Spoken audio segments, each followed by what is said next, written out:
Simpsons Index, an online spreadsheet that is also a podcast. This is the podcast. Coming to you out of SideQuest Studios, this is the Simpsons Index, episode 188. Hello out there, I'm your host, Elliot J. O'Neill, and joining me in SideQuest Studios here as always, except when he's not, is BT Calloway. Hoi hoi. And joining us all the way from beautiful Adelaide, which is sparkling in the reflection of that giant reflective pigeon, is James O'Connor. Hello. And Captain Nick. Hello. Of course, from Pods. In the key. Of Springfield. Fucking four-way alley-oop there. Jesus Yeah, Christ. look, we're a little rusty. Man, we were meant to do the Harlem Globetrotters, but that was definitely a Washington Generals level performance. He's spinning the ball at his finger. Just take it. He's getting a ladder. And if all this didn't give it away, this is the Simpsons Index, where we watch Simpsons, that's right. And we normally watch 3 different episodes from 3 different decades, but today we're shaking it up a bit, and we're doing 3 episodes within about a 12-year time period, because we're telling the story of Mona Simpson. Did you guys watch The Simpsons? We watched Disenchanted or Disenchantment or what's the name of that show again? Disappointment. Oh. Zing. Yeah, have you guys caught part 3 yet? I watched part 2 and it made no impact on me whatsoever, so... Yeah, the entire season literally ends where it began. It's like, but why? I've literally only watched the first episode that we did last time you guys travelled over here. I think that was the first 3, wasn't it? Oh, the first 3. You can listen to that episode on Pods in the Key of Springfield. Like and subscribe. Sure. Yeah. People are still listening to our podcast, apparently. I look at the numbers sometimes. They keep going up. I find that so strange because we've not done any for a very long time. We recorded 1 episode last year that I'm yet to get around to editing and releasing, and now I need to, record a whole disclaimer for it. Yeah. We literally recorded it in, April. Yeah, we did. And then I just got distracted. Yeah. And then so much time had passed, I was like, what am I going to do with this? Because there was probably heaps of us going, this whole coronavirus thing, that'll blow over. And then it did. And then it did. Yeah. And everything was good forever. Yeah, it blew over, and now it's COVID-19. Exactly. No more coronavirus. Nope. But E-Train, have you mentioned the other twist that we're doing in today's thing? The fact that it's chronological? Yes! Oh my god, so fucking weird for us especially. I know you guys are used to the chronological reviews, but this is just unusual for us. Yeah, we finally twisted your arm into doing it our fucking way. Yeah, you started crying, but we made you do it. No, I didn't. I'm a big boy. You wept and wept. No, I was crying for many reasons today because, yes, of course, we're doing the Mother Simpson trilogy. And, much in the same way we did the rise and fall of Seymour and Edna a few hundred episodes ago. God. And, yeah, of course, this one started out with Season 7, Episode 8. Ooh, 7-8, good time signature. Mother Simpson. Nerd. First released in November of 1995. It was directed by David Silverman, written by Richard Appel. In this episode, we get to meet Mother Simpson, Mona Simpson, and learn about her history. Guys, what'd you think? Yeah, good F. My gosh, it's like a gooey caramel center of feelings. Yes, a gooey caramel center of feelings. Weirdly, that concludes the notes that I took for the episode. Way to take his note, BT. Soz. No, of course it's a fantastic episode. It's an episode that I don't actually think I've seen that often, but still feel very strongly for. Right. Yeah. And James? Yeah, it's a good time. One of my notes in here just says, this episode sure is about me personally and specifically. There's a lot of stuff going on in this episode. I feel like, look, to set the tone of this episode, I am going to assume that you asked us two to do this specifically because we have both lost parents. Well, not that specifically, but I do remember previous conversations where you were professing a love for this episode, and I think... It's a good episode. Of our lives. Oh man, I wish we were in the room so I could have watched Elliot's panicked face then go, oh fuck, that's right, they've both lost parents, fuck. I'm not gonna lie, I was watching it. It was pretty great. No, so I think that definitely puts an interesting spin on these episodes when we're in that position. But yeah, very lovely.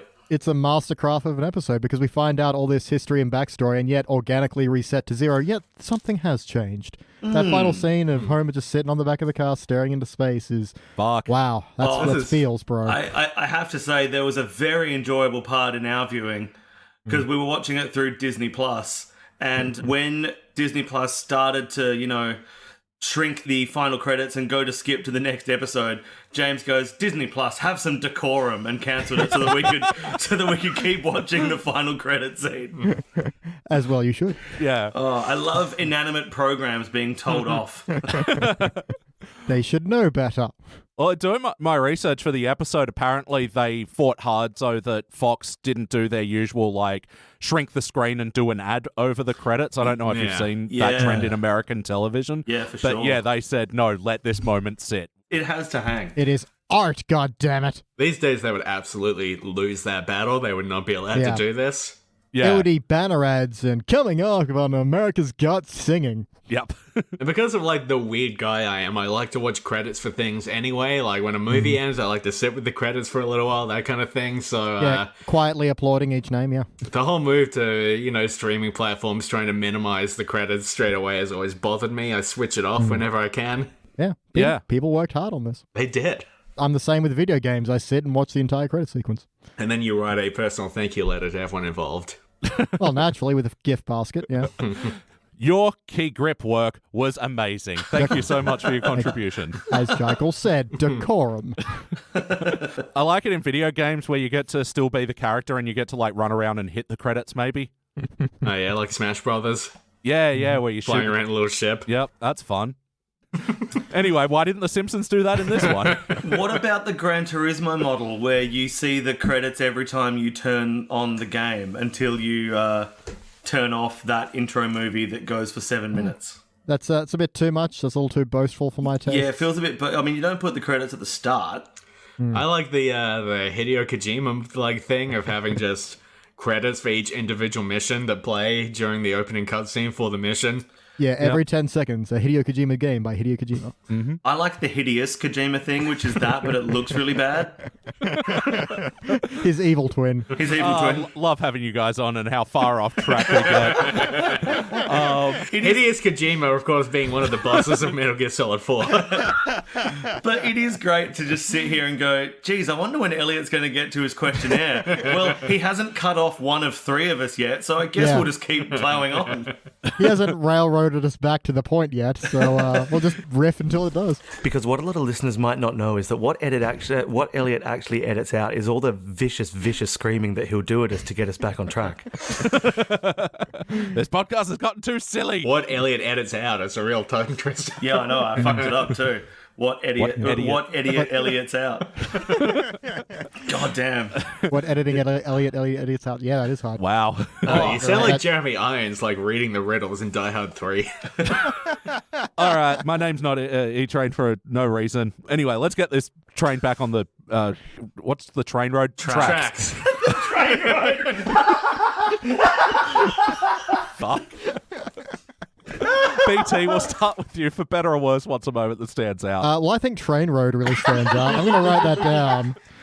Train Road. No, as I mentioned, I just love the structure of this one and how organically it all comes together, and just how it travels. It's such a damn fine piece of work.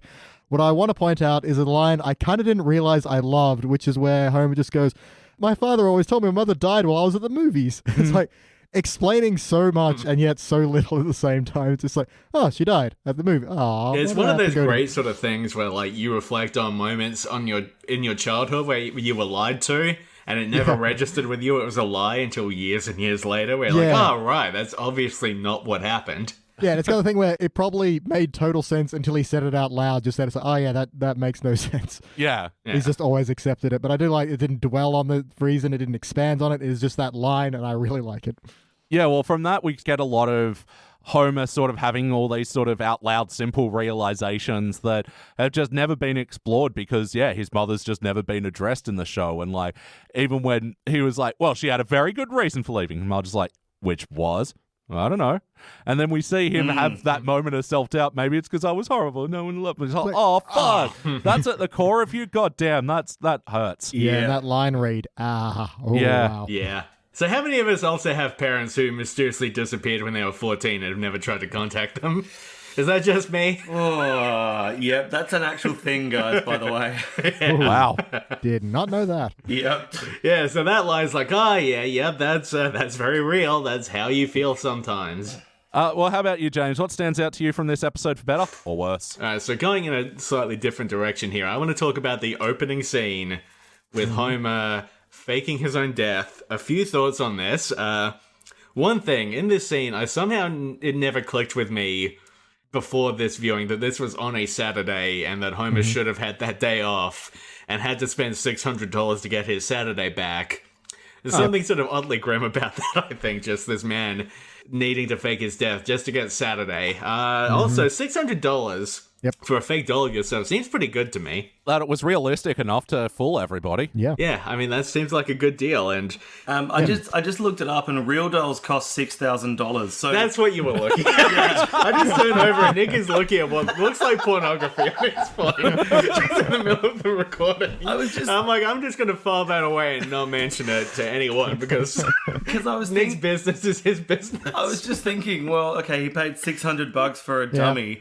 Obvious, like the first kind of lifelike dummy that popped into my head was a real doll, so I just did a quick fair. Google. But that's not even customized. Like, you would need to customize it to look exactly like you. Exactly like you. Yeah, exactly. But he got a bargain. And this is back before 3D printing. Exactly. Homer would have had to walk into the shop that did, erotic cakes or whatever it was, and just say, could you do this, but in like doll form, and just gesture up and down his own person? Maybe it was a cake. But it had realistic breaking arms and legs. That's true. That's true. That's a hell of a detail. The other thing I was thinking here is, remember faking your own death? That feels like a very 90s concept to me now. You can't really fake your death anymore. It's very difficult. Yeah, you'd have to abandon all your social media accounts, all your podcasts. People are just going to track you down. You can't fake your death anymore the way you could in the 90s. It's a very 90s idea. To be fair, though, if someone now abandons all their social media and their podcast, they're dead to me anyway. So, I mean, it might be a different concept, but same result, I think. Yeah, true. It's why it's a good thing that I keep getting you guys on the index, just reminding the audience out there that Pods in the Key of Springfield are still alive. Subscribe. Still alive. Still ticking away. Although beloved side character Coffee Machine has died. Oh, no. So my coffee machine lasted 11 years and it died in April from non-COVID related reasons. Yeah, that's really why we haven't recorded more episodes. Yeah. Your silent third partner is gone. Yeah, 1 year memorandum. Dishwasher is still going and PlayStation is still going. Yep. And, good. And I spoke to Motorbike Mike the other day. I almost wanted to do like a quick Vox Pop recording, but I couldn't be bothered explaining, by the way, random neighbor of mine, you are a recurring character in my Simpsons podcast. Apologies to any listeners of the Simpsons Index who don't listen to Pods of the Key of Springfield for the last few minutes, which won't make any sense to them. Yeah, Look, to be honest, that was pretty much just me catching up with Elliot and BT. To be Look, I don't know how many times over the past 4 years we've said Pods of the Key of Springfield, like and subscribe, but I like to think that our listeners have liked and subscribed, whether they wanted to or not. Look, a handful of them have. The numbers suggest otherwise. It's just been an automated response. Mm-hmm. Every time we say it, we trigger something in someone to like and subscribe. Pavlov's Pod. How about you, Nick? What stands out to you from this episode for better or worse? My favourite thing, and favourite to the extent that I once had a t-shirt with this screen grab on it, is the local man loses pants, life headline on the newspaper. Somewhere on Redbubble, there's someone that's done that design on a shirt, and it is a very, very good shirt. I also just want to say, as a lawyer who works in deceased estates, the electricity company will not cut off your electricity that quickly, even if the sole account holder is dead. Yeah, it's like that night. It's that night. Yeah. I mean, for a start, the electricity companies are not that organised, but also... Yeah, working on a Saturday. Yeah, but also that's not how it works. So I just thought I'd get that out, get some information out there. And does anyone know about the turnaround on a gravestone? Because that was pretty intricate, and they got that one done pretty quick. I got the impression maybe they'd already had that gravestone ready to go. They did say that. Yeah, it was locked. They said and it came with a burial plot. They didn't say when they got that burial. Oh, yeah. Oh, no, they got it. They said they've been saving for it as soon as they got married. So stonemasons work quick, maybe? Yeah, the stone, of course, for Eustace F. J-Well, whatever it was. You're reading that upside down, Chief. And you're talking into your wallet. Fucking excellent joke. Very good gear.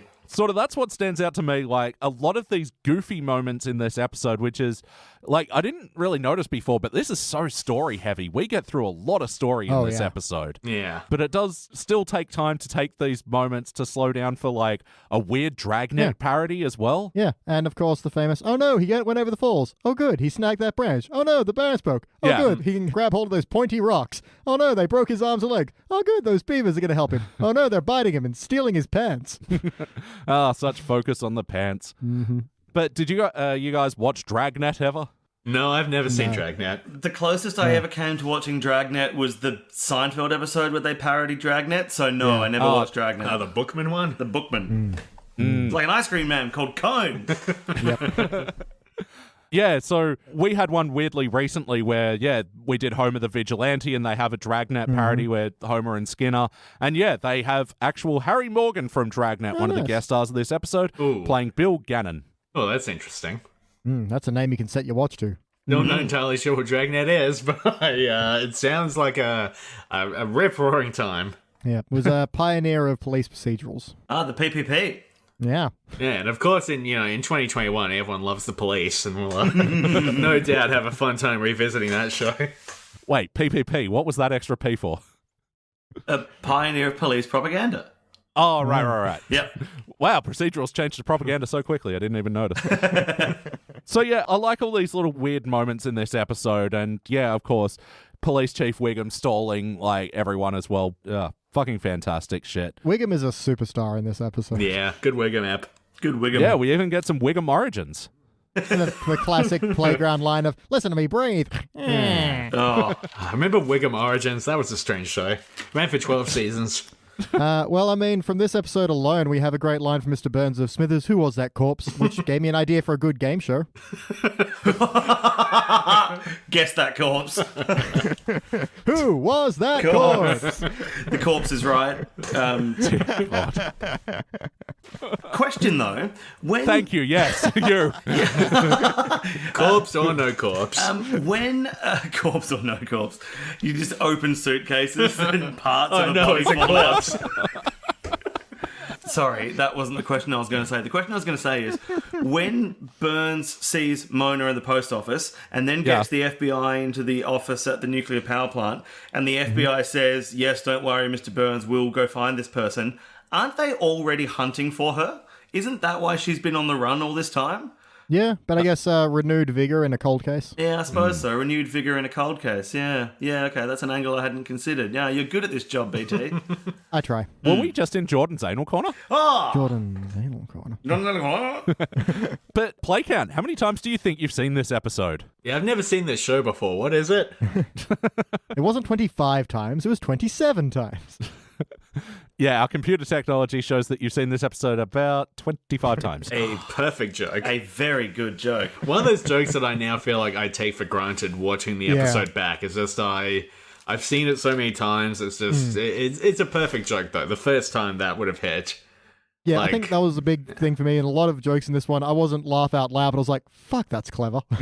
Yeah, I don't know. I've easily seen this 40 times in my short but colourful life. And even saying before, it's still an episode you haven't seen as many times as some others, you say. Yeah, I know. I don't quite know how to reconcile those two things, but both of them feel correct. It's definitely an episode that I have skipped over a bit in the last few years because I don't know, like when I'm going into The Simpsons often just to like watch an episode on the couch with my partner because, we can't think of anything else to watch. We're looking for the really fun ones. Yeah. And this one is fun, but it's also got a lot of other stuff going on in it. Yeah. So I get sort of skipped over. Actually, there's a question. Have you guys been watching The Simpsons much at all in the last little while? A little bit. I don't know, sometimes, we'll put an episode on if we are sick of watching Seinfeld or Frasier and we want to watch a sitcom. Yep. I tend to just watch garbage on YouTube or just go to sleep. So, not much Simpsons in lockdown for me. Well, sleep is where you become a Viking. This is true. So how about the wackiness of this episode? It's, mostly about the heart, but how was the wacky moments, the cartoony elements? The FBI stuff is pretty wacky, I think. But also, I don't know, it's like wacky in this sort of like muted way that's interesting. Like the whole bit about like the guy's son going crazy in Vietnam is sort of like that sort of grim wacky that the show does really well. It's a pain that never ends. And also Homer does fake his death in this episode, which is pretty wacky. That is pretty And wacky. in the 90s, it was feasible. We've discussed Yeah, that. exactly. A little bit of wackiness is when they set off the bomb in the germ lab, and then you get Boogie Woogie Influenza just dancing before it dies. Boogie Woogie Influenza sounds like a Stephen King line. From his 80s work. Yep. Also, Maggie Go-Go Dancing was my other bit of whack. Oh, yeah. Yeah, Doing totally. a little parody of those sort of 60s shows. Oh, in this moment as well, they were tie-dyeing. I tie-dyed for the first time recently. It's true. Really? Yeah, it was a lot of fun and like way easier than I thought it Kind would of be. assumed you had already tie-dyed. You've got tie-dye vibes. Yeah, you've got big tie-dye vibes, E-Train. I think I've seen you in a tie-dye shirt maybe up to 3 times. Oh, And I've only been- met you in person like 5 times. Well, no, I think 2015 was the time I found my first tie-dye shirt, and like before that, I was just wearing black gothy metal shirts, and I decided to introduce a bit of color to my fashion palette. But You didn't introduce a bit of color. You introduced all the color All the colours. at the same time. it's a hard decision, when you're going from black shirts. Ooh, which color do I do? All of them. Same way I go to the ice cream store. So yes, instead of that Yeah, black ice cream. Rainbow paddle pops. I have some rainbow paddle pops in the freezer later. Oh, fuck. Are we having a... Oh, fuck yeah. I mean, we can. I mean, they're the tie-dye equivalent of paddle pop. They represent the anarchic 60s, but they've got all the convenience of being on a stick. And they're caramel flavored. They are. Who knew the rainbow tasted like caramel? I Hmm? did. Yeah, well... Leprechauns. Someone should... Fuck. Someone should tell Skittles. Also, how did your tie-dye turn out, and will you continue to tie-dye into the future? Half of them turned out like dog shit, Right. but Too many browns. yes, next time I'll order less dog shit brown. Needs less dog. But yes, I highly recommend it as a sunny day activity. It's a lot of fun. And you absolutely need to get a tie so you can have a tie-dye tie. Oh, I like that. yes. That is very good. Yeah. And if it's like plastic injection molded, it might be a die-cut tie-dye tie. Ooh. Fuck. Did anyone else have some wacky moments from this episode? When Homer goes to the cemetery for the first time and discovers that it's not his mum's grave, is he kicking the grave of Walt Whitman, the guy that Yes. made Whitman's Selection chocolates? Famous poet and chocolatier Walt Whitman, yes. Leaves have crossed my ass. Poet. Right. Okay, sorry. I genuinely didn't know who Walt Whitman was. See, Nick, if you had seen Breaking Bad, Only reason I know Leaves of Grass. Okay. Because Hank is reading it on the toilet. So hang on, I thought Breaking Bad was a show about meth. You're telling me it's a show about chocolates? no, Breaking Bad is the sequel to Better Call Saul. Right. Is that the show about chocolates? There's some chocolate in it. Where did the chocolate come into it? That was 10 minutes ago, Nick. Right. Walt and the Chocolate Factory. Oh, so when Elliot said that his tie-dye t-shirt looked like dog shit, he meant it looked like chocolate. What? I don't know. Yeah, nothing gets chocolate out. Not actually too much wackiness to go over in this one entirely. So let's move on to the heart of this episode. Oh, my. What? I'm not going to lie, that sound didn't make sense, but I needed to express something, and I did it loudly. Something that James and I have talked about before, possibly even in our appearances on Index, is when you sit down and watch The Simpsons with a pen and a notebook in hand, you end up getting a much deeper understanding of it. Possibly because you're looking for things to talk about on a podcast to fill time. But one of the things I thought this time is, does this give us a deeper insight into why Homer has his golden retriever arrested development nature? Because as soon as Mona comes back, he immediately reverts to the age that she left and starts, doing the handstands, walking along out the front of the house and constantly trying to get his mum's attention. And previously, I don't think I've ever paid any attention to that. But this time around, I was like, wow, that's really sad. That as soon as the mum came back, Homer finally had a license to return to, however old he was. And it goes a lot to explain Golden Retriever Arrested Development Homer.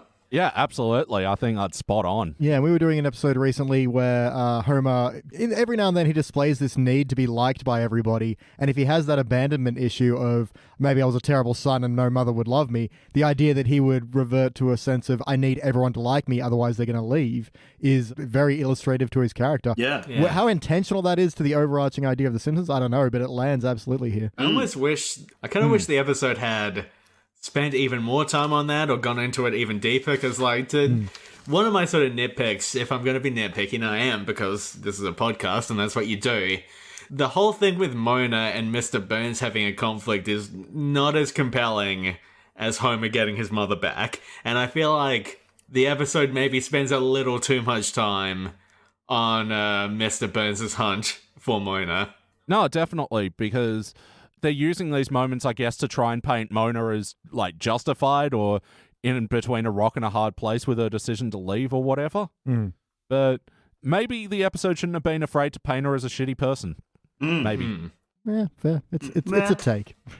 Interesting angle on the heart. I actually got a bit affected by the 60s news report where Kent Brockman called himself Kenny Brockelstein, because I was thinking the other day, there was a newsreader here called George Danikian, and in the 70s, when he started being a newsreader, he was going by George Donican because he was told by someone that the extra I to make it Danikian was too ethnic, too Greek, people wouldn't get behind it, so he ditched it and was going by Donican.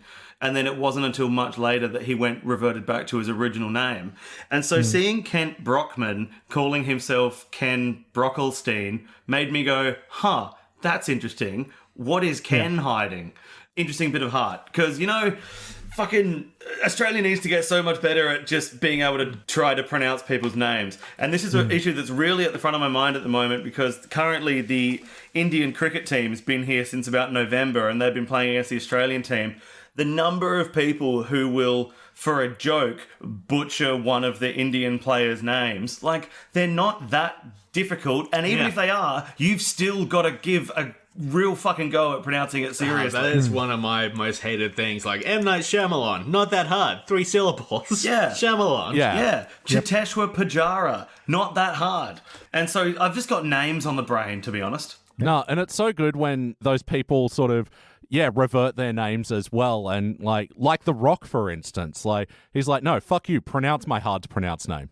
Dwayne. And I remember reading this comment from somebody, I think it was Uzu Aduba. She was talking about her name being difficult to pronounce and her mum so saying to her, if white people can learn to pronounce Dostoevsky, they'll learn how to pronounce your name. It's True. Actually, just while we're on names, they chose the name Mona for Homer's mother after Richard Appel's wife, whose name is actually Mona Simpson. Oh, wow. That Simpson was her name gotten from her second marriage.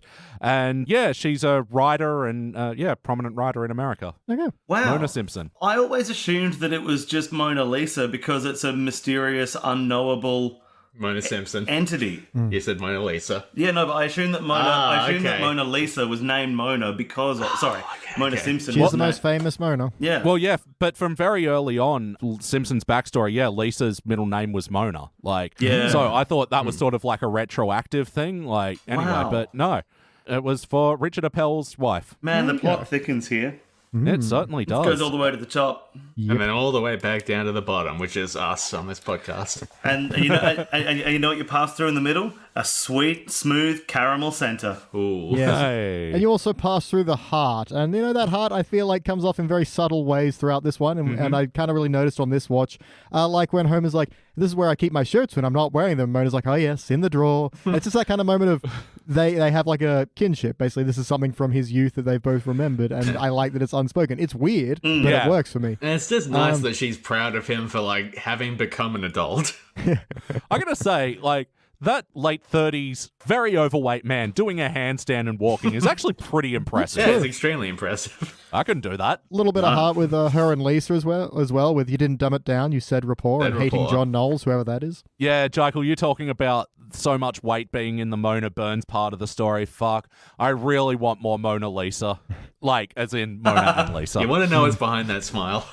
It is, you don't really get a conclusion to that. I mean, maybe in the next 2 episodes, I doubt it, because I have seen them and I remember not liking them. But it would be nice to have, a little payoff on that plot line, because that connection, there's an alternate rewrite of this episode where that's, the main thing the episode is about. Well, I'm quite interested in Mona and the kids because, like, her and Bart have a bit of, felonious dealings, and her and Lisa have this Colbert rapport going on. And, yeah, I want to see more of that. I guess it is complicated because if she has been gone for that long, there needs to be a pretty serious explanation. And then why she goes again, I don't know. It's complicated, but I just feel like there must have been a way where they could have had a bit more time spent on the elements of the episode they really loved. Yeah. But ultimately, did this feel like an episode of The Simpsons? How's the integrity? Hi. Yeah, very much. It feels like one of those episodes that sort of used to come along and just sort of stand out as, something that was pushing a little bit further, maybe than a lot of them, and that it wasn't just trying for, to be the funniest episode it could be. That was like, this is a great episode, and it's the kind of the one that sticks in your mind. I don't think I'm saying anything interesting here, but, I'm saying words, and this is a podcast and people listen to them.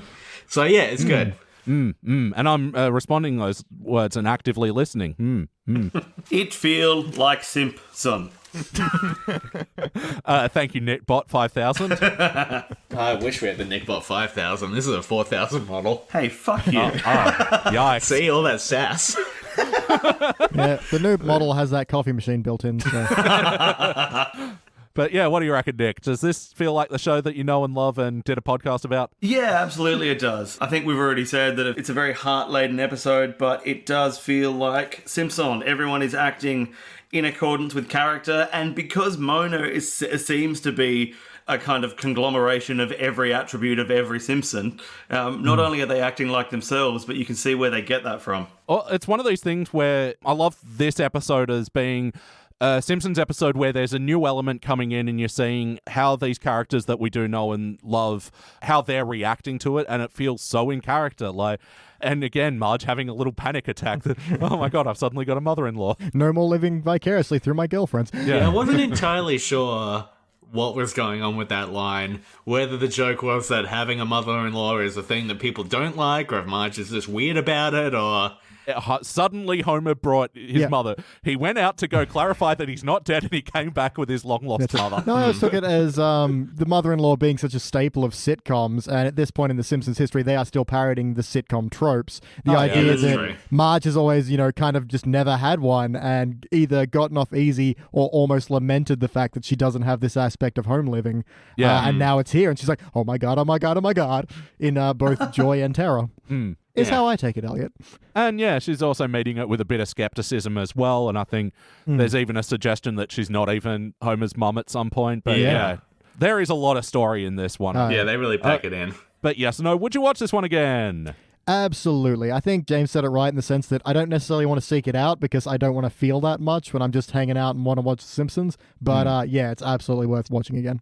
How about you guys? Yes, Yeah. I would watch it again for sure.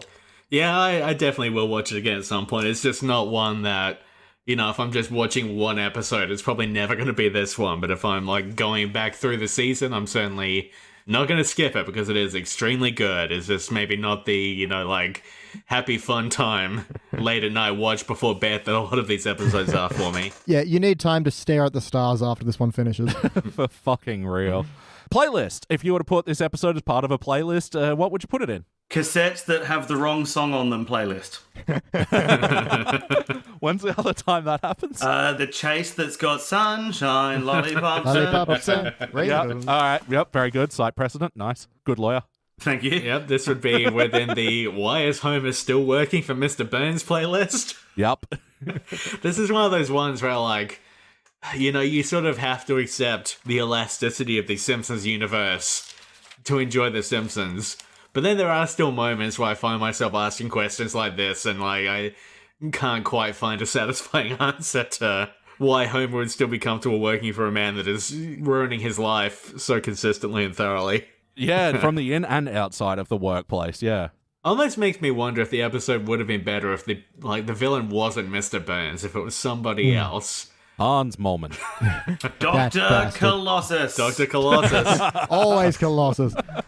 I think also Hans Molman not being really dead is. Oh, yeah. Didn't want to cause a fuss, but now that you mention it. Yep. comedic slapstick of spoiling the moment. So, yeah. Yeah, put that with the Abe Simpson Yeah. flying hellfish. How long was that? Yeah, I love the timing of the pelican and Dropping the fish. Just the sound of that fish flopping about is amazing. it would have been enough to have the pelican land, but yeah, the fish is a lovely little button on that. Do you have a playlist of like guest appearances by actors who would go on to lose the Oscar they seem to shoe in for to Olivia Colman? Surprisingly not. We should create one, though. Yeah, I'm writing all this down. Once again, Olivia. Colman. To be clear, Olivia Colman, the right choice that year. Not that I've seen the Glenn Close performance, but Olivia Colman, forget about it. Yeah, she's amazing. What movie? That was The Favourite. Some said it was the favourite to win the award. Not me, however. I loved Krusty. I see. Does Disney Plus allow you to make a public playlist? Because, Elliot, you could actually make all of these playlists. I don't think it Yeah, does. I know. But yeah, they've already got all those Simpsons playlists preloaded, and there's even one pretty morbid. They have like a Simpsons predictions playlist, and the Simpsons versus New York or whatever it's called is on there. And it's like, why? That episode doesn't predict 9/11, which I think is what they're implying. According to the conspiracy theorists, it does, because there's a shot of the New York it's the brochure bus that ad, says yeah. 9/11, that has 9 and then the Twin Towers. Yeah, behind it. $9 and then 11. But that they shouldn't put that on a playlist. That's irresponsible. That's I not thought how you so. playlist. All right, what would you change? BT, we'll start with you. Oh, nothing. I'm pretty good with this one. All right. More boogie woogie influenza. All right. How about you, Nick? What would you like to change? Yeah, I don't actually think there's anything I would change, apart from maybe clarifying that Walt Whitman is a poet and not a chocolatier. They just turned down the barrel of the camera, just to be clear. Nick. How about you, James? What would you like to change? I feel like I already listed a few things. This is one of those weird cases where, like, this is a functionally, like, perfect episode of television, but there are still things I would like to see changed. Apart from the things that I've listed, here's another little nitpicky gripe thing. The whole thing with Mona sending the care packages, and then they never get delivered. For And some then- reason. Yeah, they give, like, a pretty lame explanation. And then they go home, and you never, like, there should be a scene where they're, like, going through these care packages, and they're, like, they do go through the care packages, but it's not, like, resonant in the way it should be. It should be very focused on, like, Homer realizing, like, the years that he missed with his mom and, like, maybe getting angry about it or sadder, and so there should be, like, more to that, I think. Both in why he wasn't getting the care packages and the sequence of actually going through them. There could be more there. Yeah, I mean, we get a little glimpse of it in the 138th episode, Spectacular. Yep. But even then, that scene was a bit more jokey. This is all coming back to my major thing of, like, the Mr. Burns plot taking up a little too much real estate in the episode, basically. Yeah, I was sort of wondering in this one, do you guys reckon the intro sequence may have taken up a bit too much time as well? What, local hero shuns spotlight and pitches in? What an angle. I don't know, I really like all of that stuff. Same. Yeah. Yeah. Yeah, especially a lot of the Homer dying stuff, and when everyone arrives to give their condolences to Marge. He's right here. One thing I Yes, really Marge, like I can about see that him. is Flanders sort of saying, you know, he's passed on into death. Like, he never says that Homer is in heaven, which I think is a nice touch. Oh, damn. I never thought about it that way. Wow. Brutal, Ned. Jeez. Shit. What would I change? Elliot, what Yeah. would you change? Elliot, Oh. tell us. What would you change? Stop Elliot? holding out on us, Elliot. Go on, what would you change? No, I want more of Mona interacting with the family. Like, the little glimpses we got were so good. It makes me want more of that gooey caramel. Feels like we got too much chocolate outer. Less koala, more caramel. Nutty, chewy, Low. chewy chocolatey. Put it away, boy. Something, Fig Newton. Yeah.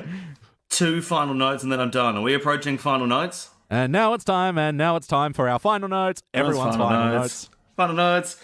In that scene, which is why I thought I'd jump in that scene, when Mona's doing the flashback and she says Abe was stuck in his button-down plastic fantastic Madison Avenue scene, does she mean Madison Avenue, the 90s pop duo from Australia? I imagine she definitely I imagine she meant that too. Seems like a very odd thing for an American man in the 60s to be into. Yeah, I mean, that's why you see the unexplained cup of water right in front of him. Exactly. He's so thirsty, but cannot take a sip due to the singing of the song. Also, the way that Simpsons has ruined my brain, I cannot hear someone say rhetorical without saying, do I know what rhetorical means? Just an all-time Hall of Fame line. It's true, you cannot stop doing that.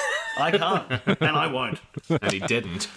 The Nickbot 5000, however, does. Beep boop. And that concludes my notes. How about you, James? Any other notes? Yeah, I've got a few here. Marge calls her sisters ghouls, which I enjoy. The word ghouls, always fun. I like to hear it. I like to say it. Ghouls. And yeah, the reboot of Ghost and Ghouls is coming out soon, so you'll have some more fun with that. Love them ghouls. It's a bit of a stretch that Homer has never gone to the cemetery to actually look at the grave. He says he's not a cemetery person.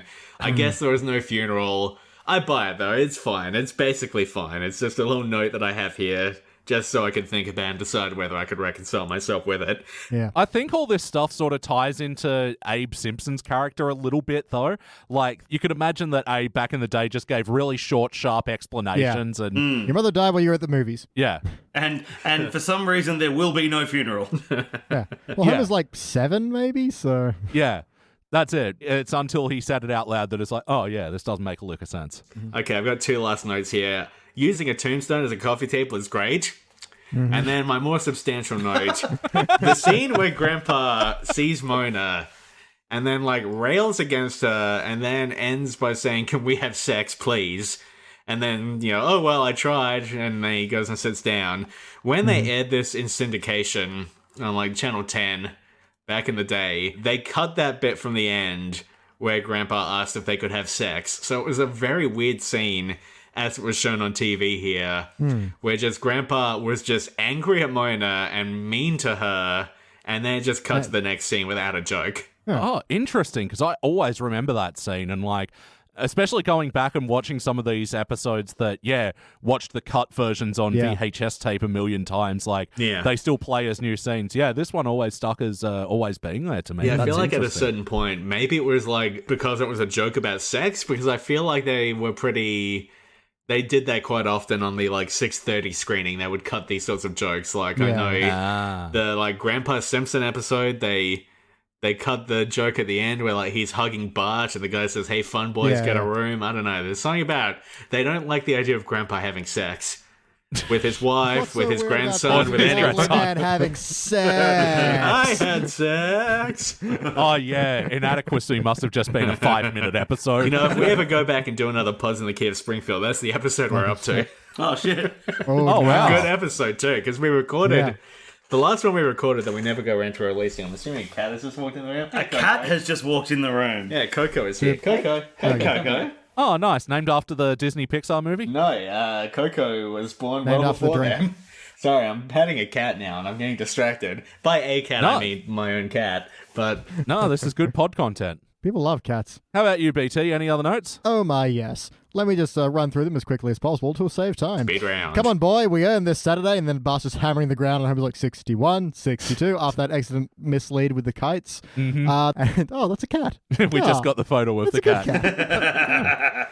Where's Hey, she Coco. gone? Coco, come back. After they play, Sunshine of Your Love and All Along the Watchtower, Marge has a line of, "So what did you do with your newfound sense of irresponsibility?" Yeah, I forgot to mention, this episode has a banging soundtrack. Oh, yeah. Except for Mona and Lisa's version of Blowing in the Wind. That fucking blows. Yeah, it's no good. It's not there for you, Elliot. I do like the little mini heart moment of Homer saying he thought he dreamed that kiss. That's, oh man, that feels. Is that the correct use of the word? Like, isn't it dreamt?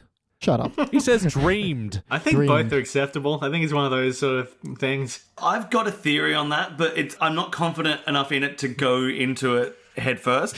I've always understood that dreamed is the past tense of the verb dream, and dreamt is the adjectival form.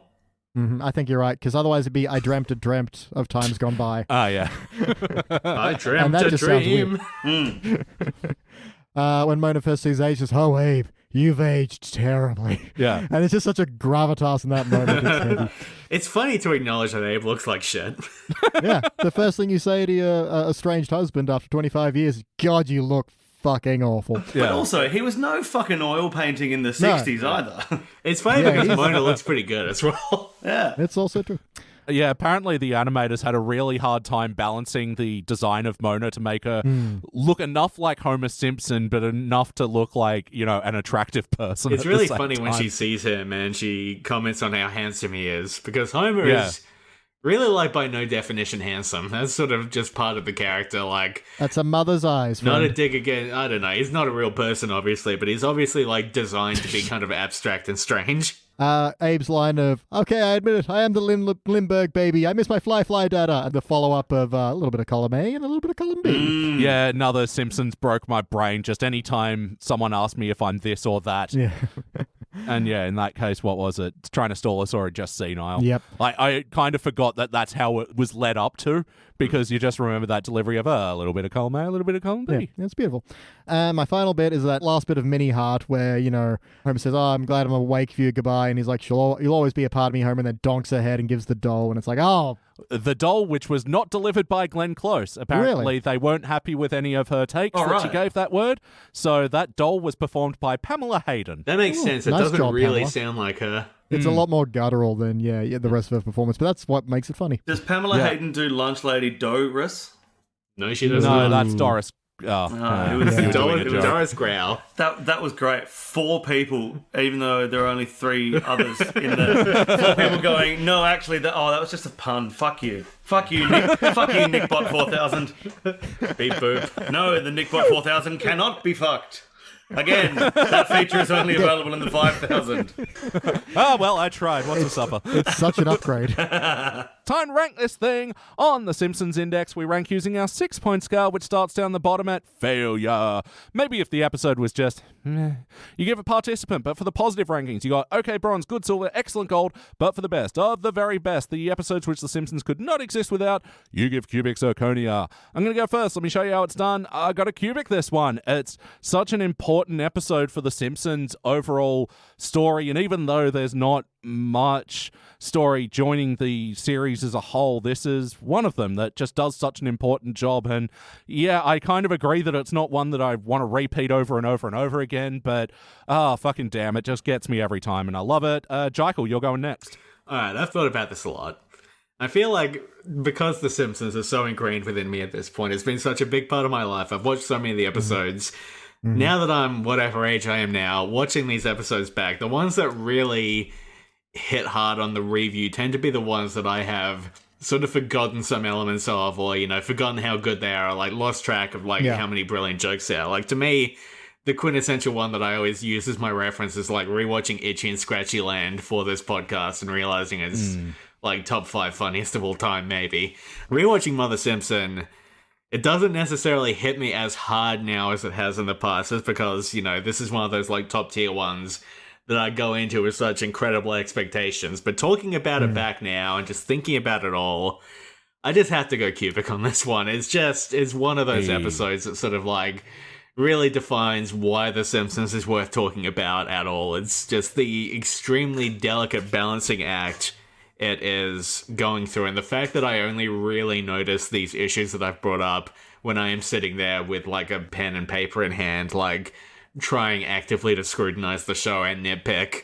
Yeah, it's an extremely good episode of television. It's one of the great episodes of The Simpsons. I'm giving it cubic zirconia. BT. Look, I'm going to go cubic as well. I think this is the gooey heart center that I mentioned earlier. And even then, it does have, well, I didn't get any big laugh out loud moments. The jokes I had there were, like, witty and clever. And I'm like, it's such a well-written episode and so well constructed to take you on so much story and such a journey and still reset to zero in a way that feels organic. And yet at the same time, it feels like there is some growth for those characters. So yeah, cubic zirconia. And Nick, finish us off. I came in very confident that I was going to say gold on the basis that your ranking system defines cubic as essential, and I didn't consider this essential until hearing the rest of you talk about it, because what I actually think, and I think James summed this up most succinctly, it might not be essential to a Simpsons fan, but it is essential to explain why The Simpsons can walk the balancing act that it does and blend heart and humour, which is basically the key to why we're watching the show in the place. So, cubic zirconia. Woo, I think that's your first cubic for the show, Nick. What? I don't like content, but that also means that we have A unanimous cubic zirconia. We are giving this episode the Simpsons Index Award for Outstanding Achievement in the Field of Excellence. Yes! James, I'm sorry to your neighbours for saying that so loud. I've never heard such a loud profanity. Look, this is a shared wall. Oh, shit.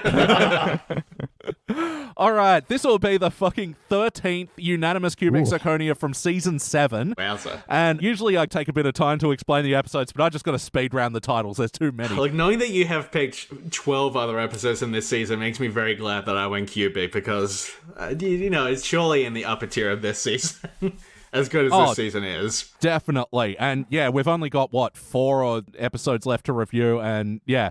So in amongst the other unanimous cubics are Who Shot Mr. Burns Part 2, Radioactive Man, Bart Sells His Soul, Lisa the Vegetarian, Treehouse of Horror 6, Marge Be Not Proud, Scenes from the Class Struggle in Springfield, Bart the Fink, Home of the Smithers, The Day the Violence Died, 22 Shorts Films, and The Curse of the Flying Hellfish. Yeah, can't really argue with any of those. Those are fucking good episodes. Especially Hellfish. I have very fond memories of that one. Season 7, man, what a fucking good time. What is the best episode of season 7? Is it Marge Be Not Proud? It might be. Yeah, we did that with Ultra 64, and yeah, both of them were saying that, yeah, this is just easily one of their favorite episodes of The Simpsons and of television. The best Christmas episode, for sure. Oh, sure. In amongst all their competition of the season 1 pilot or... White Christmas Blues. Didn't we do the... yeah. We did the Funzo episode with you guys, didn't we? Oh, that's right. I feel like I think gave that a one... gold, didn't I, maybe? Maybe I gave it a silver. Yeah. I don't know, I like that episode a lot. Yeah, I don't think we were expecting it, but that was a surprisingly funzo time. Tell Get it the out. fun. All right, let's move on with the next episode in the Mona Simpson trilogy, where we're going to season 15. I hope it's as good as 7. My Mother the Carjacker. BT, do you know anything? Oh yeah, I'm sure this just keeps going better and better. Yeah, this is the one where they find out Mona Simpson can just lift cars with her bare hands, and it's amazing. And it goes on like tour around the country on And a freak she's show. jacked. Yeah, jacked. I have She's a seen cut. both of these, the ones we're about to watch. I remember thinking this next one's not very good, and then the third one's actively terrible. So we'll see how that goes. A season 19 episode, get out of here. Yeah, come on. I'm sure they treat it all with respect and dignity. All right, we'll be back.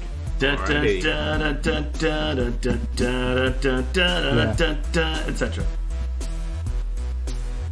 And we are back, and we're continuing on our journey of the Mona Simpson episodes, and the second one is Season 15, Episode 2, My Mother the Carjacker. First released in November of '03, it was directed by Nancy Kruse, written by Michael Price.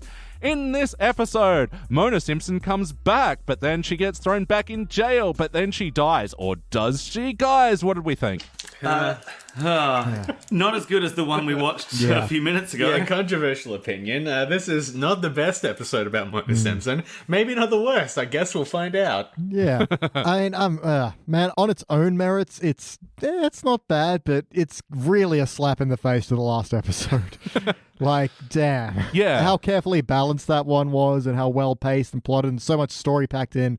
And this one's just, I guess we bring back Mona Simpson again. Ba-da-ba-ba-da-ba. Something I find about this period of The Simpsons, in general, like seasons, I don't know, 13 through to like 18 or so, they're more actively hateful than a lot of what comes after. Like, the show never bounces back to a point it's good, but I feel like there are later episodes that I bristle against less than I bristle against something like this. No, definitely. This is, I don't know, cynical The and episodes are, like, mean-spirited. Well, yeah. The politics of this episode are troubling. Yeah, and if you take it as part of a trilogy, effectively, you're bringing back a beloved character from a very critically acclaimed episode to do nothing. Like, there's not anything here except a bad retread of the last episode we watched. It's baffling. This episode also, we'll dig into all of this, of course, but this episode has such a strange position on, like, the criminal justice system. And just, like, the dignity and value and worth of people who are prisoners Yeah, it's... and criminals. It's very odd. Yeah, let's dig into it. BT, we'll start with you. For better or worse, what stands out to you from this thing? I'm going to go with a positive, and actually I have 2 quick points, because try and stop me. One is that you. Mona Simpson's middle initial is also J, so I thought that was interesting.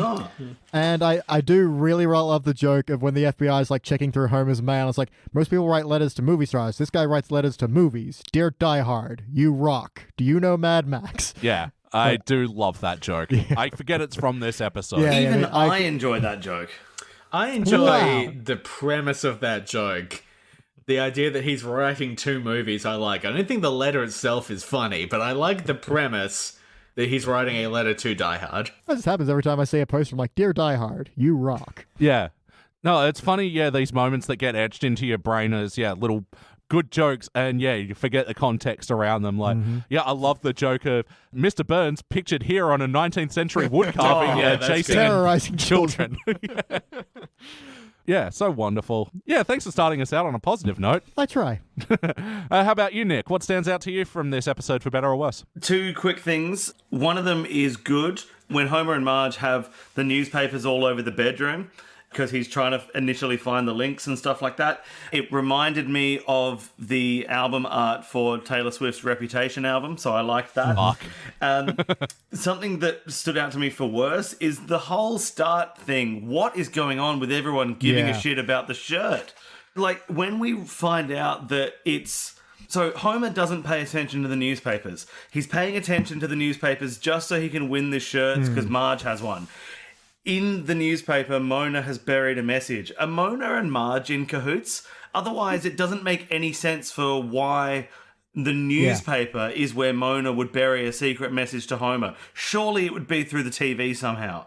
Absolutely. So it is so baffling that everyone's excited about this shirt. And then for that to be the payoff when it doesn't make sense either. James and I spent most of the first 2/3 of the episode sitting on the couch going, what the fuck is going on? That is fair. The whole newspaper thing would have only made sense if it was later revealed that she'd been doing this for some time. And I mean, that And feels like it a fairly finally easy clicked. fix. Like, I've been leaving messages in the paper for like a year and a half, and Homer just isn't reading the newspaper. You know, it'd be like the bit in I Am Legend where he like does the radio broadcast and he goes and sits on the pier every day, even though nobody comes. Then somebody comes eventually. And if you, cut out this whole thing with Marge, you would have had time to explore that a bit. Yeah, you don't need the weird scene where Dr. Hibbert like demands that she give him her shirt. So for a fucking Prozac weird. tote. Yeah, super weird. And moving up the heart transplant I thought the obvious joke was that, looking at your husband, but no, it's like, your heart could always be better. It's, what the fuck is this scene? Yeah. I like the button. I did like your heart could always be better. But the rest of it was just nonsense. It's one of those points where I'm so exhausted by the scene, I'm just like, can we move on already? We were a minute and a half into the episode. So exhausted. How about you, James? What stands out to you from this episode, for better or worse? A lot of stuff in this episode bums me out, but the thing that really gets under my skin the most is this episode completely forgetting that Chief Wiggum has previous history with these characters. Yeah. That's usually not the kind of thing that I would get that worked up about, but his whole plotline in the first one was pretty fun and satisfying, and to just abandon it so completely in this one, when they did establish that there was like a not like direct relationship, but he had this like respect for Mona and her crusade. And to take that away is kind of, it leads to less interesting storytelling. If they had worked that in, it would have been a much more interesting plot line, but they didn't do it, and it's boring. Yeah, absolutely. Yeah, with Chief Wiggum trying to divert the law away from her, there could have been some, really interesting stuff there. And this all ties into the episode's extraordinarily weird attitude towards law and order in general. Dun, dun. Yeah. Just clicked. Which, I'm sure we'll dig into a lot because, it's the main thing to talk about with this episode, I think, on some level. But, the whole Chief Wiggum thing is a bummer. Yeah, because he never, acknowledges that at all. He was the reason Mona got away in the first place. And I didn't even think about it, but the complete disregard for that is, again, just a baffling part of this episode. Why bring Mother Simpson back if you're not going to do jack shit with it? Yeah, and Except that now Homer thinks she's dead. Yeah. And maybe it could have even been as simple as, well, I gave you a chance last time. Why are you back here now? You're not getting a second chance. Something along those lines. Simple. But to completely disregard it is baffling. Yeah, their only communication in this episode is that stupid fucking hippie English dictionary joke, and man, it just drags and does not land. Nope. You also get just zero interaction between Mona and Lisa, which is one of the core relationships established in that first episode, and I don't know that they share a word with each other, do they, in this one? Yeah. Like we were saying the last one, there were great little moments of Mother Simpson interacting with all the rest of the family. In this, I don't think there's anything. At least nothing that stands out in my mind now we're talking about it. It feels like Yeah. like in this season, like the show has a hard time caring about more than one character at a time. I don't even think it cares about that character even when it is Yeah. focused. Like, and yeah, that's sort of what stands out to me is they do this thing, especially with Teen Simpsons, of really on-the-nose music choices. And, you know, when we were reviewing the last one, I was like, oh, yeah, it just occurs to me. This episode has a banger of a soundtrack. This one, it felt like the songs are good and whatever, but the song choices are really on the nose and just for these sort of silly montage scenes. Yeah, Along the Watchtower again comes out, but it's just a montage of things that happened in the 60s. Without really a joke, apart from Ken Brockman's little joke at the end. I'm not really sure what the purpose of that was, where he says, you know, it's like a pointless decade. Yeah. And it's just a bunch of unrelated stuff from the 60s, including, like, is it Jesse Owens, the guy at the Olympics? Yeah. Which is like The, a black pretty, power like, symbol on the big, podium. important moment. Yep. Yeah. And a terrible dark stain on our history here in Australia, because the Australian Olympic Committee, the guy on third on that podium, who is just standing there while the other guys do the black power symbol, he got blacklisted by the Australian Olympic Committee and was the only athlete not brought back for the 2000 games. Wow. Yep. Yeah, because it's wild. because he just tolerated them doing the black power sign. He didn't participate. He just stood there. I think he got a badge off one of them. I think he wore a badge in something like sport, but yeah. So that's our shame, Australia. Anyway, back to this episode. But yeah, there was no jokes. Yeah, it was just literally the Simpsons animated versions of, Woodstock, Richard Nixon, and You spent time on this. Like, they Walk up- stopped and showed us all these things. Much like Mr. Burns huffing from his ether bottle. We just stop and watch it, and then we're like, but why? There was a lot of stopping on jokes in this episode. Yeah. Yeah. Like Marge spraying everyone with a hose at the start, and then Homer saying, I'm not so good with words. And it's like, oh, this is a joke that I definitely told as a 9-year-old. Yeah. I actually really hated that moment, just because that was your chance to have a heart moment of Homer saying, please just give me a chance to get my mother. This is a technicality. You're ruining lives. Again, it's a statement on the justice system. Instead, it's just, oh, please give me back my mommy. And it's like, why undersell yourself with such a potential moment for that heart this episode desperately needs? And even when she gets acquitted, it's then ended with that, let's focus on Sideshow Mel doing his Yelp review for the fucking hotel. I'm suddenly glad we have beers for this part of the podcast. The other two montages were, the mother and child reunion of Homer doing all kid shit now with Mona. How did this land with you guys? They did it in a more subtle and interesting way in the first episode that we just watched. Yeah, with him just doing handstands, like, Mom, look at me. That said, I do like Homer as part of the kids' play, inexplicably, just being a tree. Yeah, I don't know. It's just kind of, what is the function of this that hasn't already been sort of served? It would be way more interesting to focus in on the rest of the family and how they're feeling about this as well. Like, yeah, and that's why the third montage of John Lennon's mother over all that still, it feels like we're treading that same ground again for another on-the-nose music choice. Yeah, I was very surprised when that started playing. And especially when, I think songs in these kind of montages can be used in two ways. You either try to invoke a mood, which is what I think All Along the Watchtower is used for, because that's classic, cliched, push the button, think of the 60s. Or you're trying to get the lyrics of the already existing song to add to the story. But the lyrics in John Lennon's Mother are so slow and so far apart that you only get, 2 lines maybe before the montage simply has to end. And I just don't think it was the right choice. No, Simpsons have such a problem with this in more recent episodes, especially when they choose ballads with lyrics being slowly delivered. It's like, no, you're a cartoon. You've only got this amount of time. Speed it up. Let's get See My Vest and play the Weird Al Poker version of Mother that I assume exists. I've never looked. I assume, yeah. Wackiness. Was this a particularly wacky episode of The Simpsons? Too wacky. There's a rat in Maggie's room, which she's playing with, which is kind of funny. The rat should have been grodier. It should have been like a really dirty, filthy little rat friend. I would have enjoyed that. It's pretty wacky that when they drive through the police station, Homer literally kills a man and it seems to be repercussionless. And as someone that has worked as a criminal defense lawyer, not a huge fan of Remember Me as a drain on society.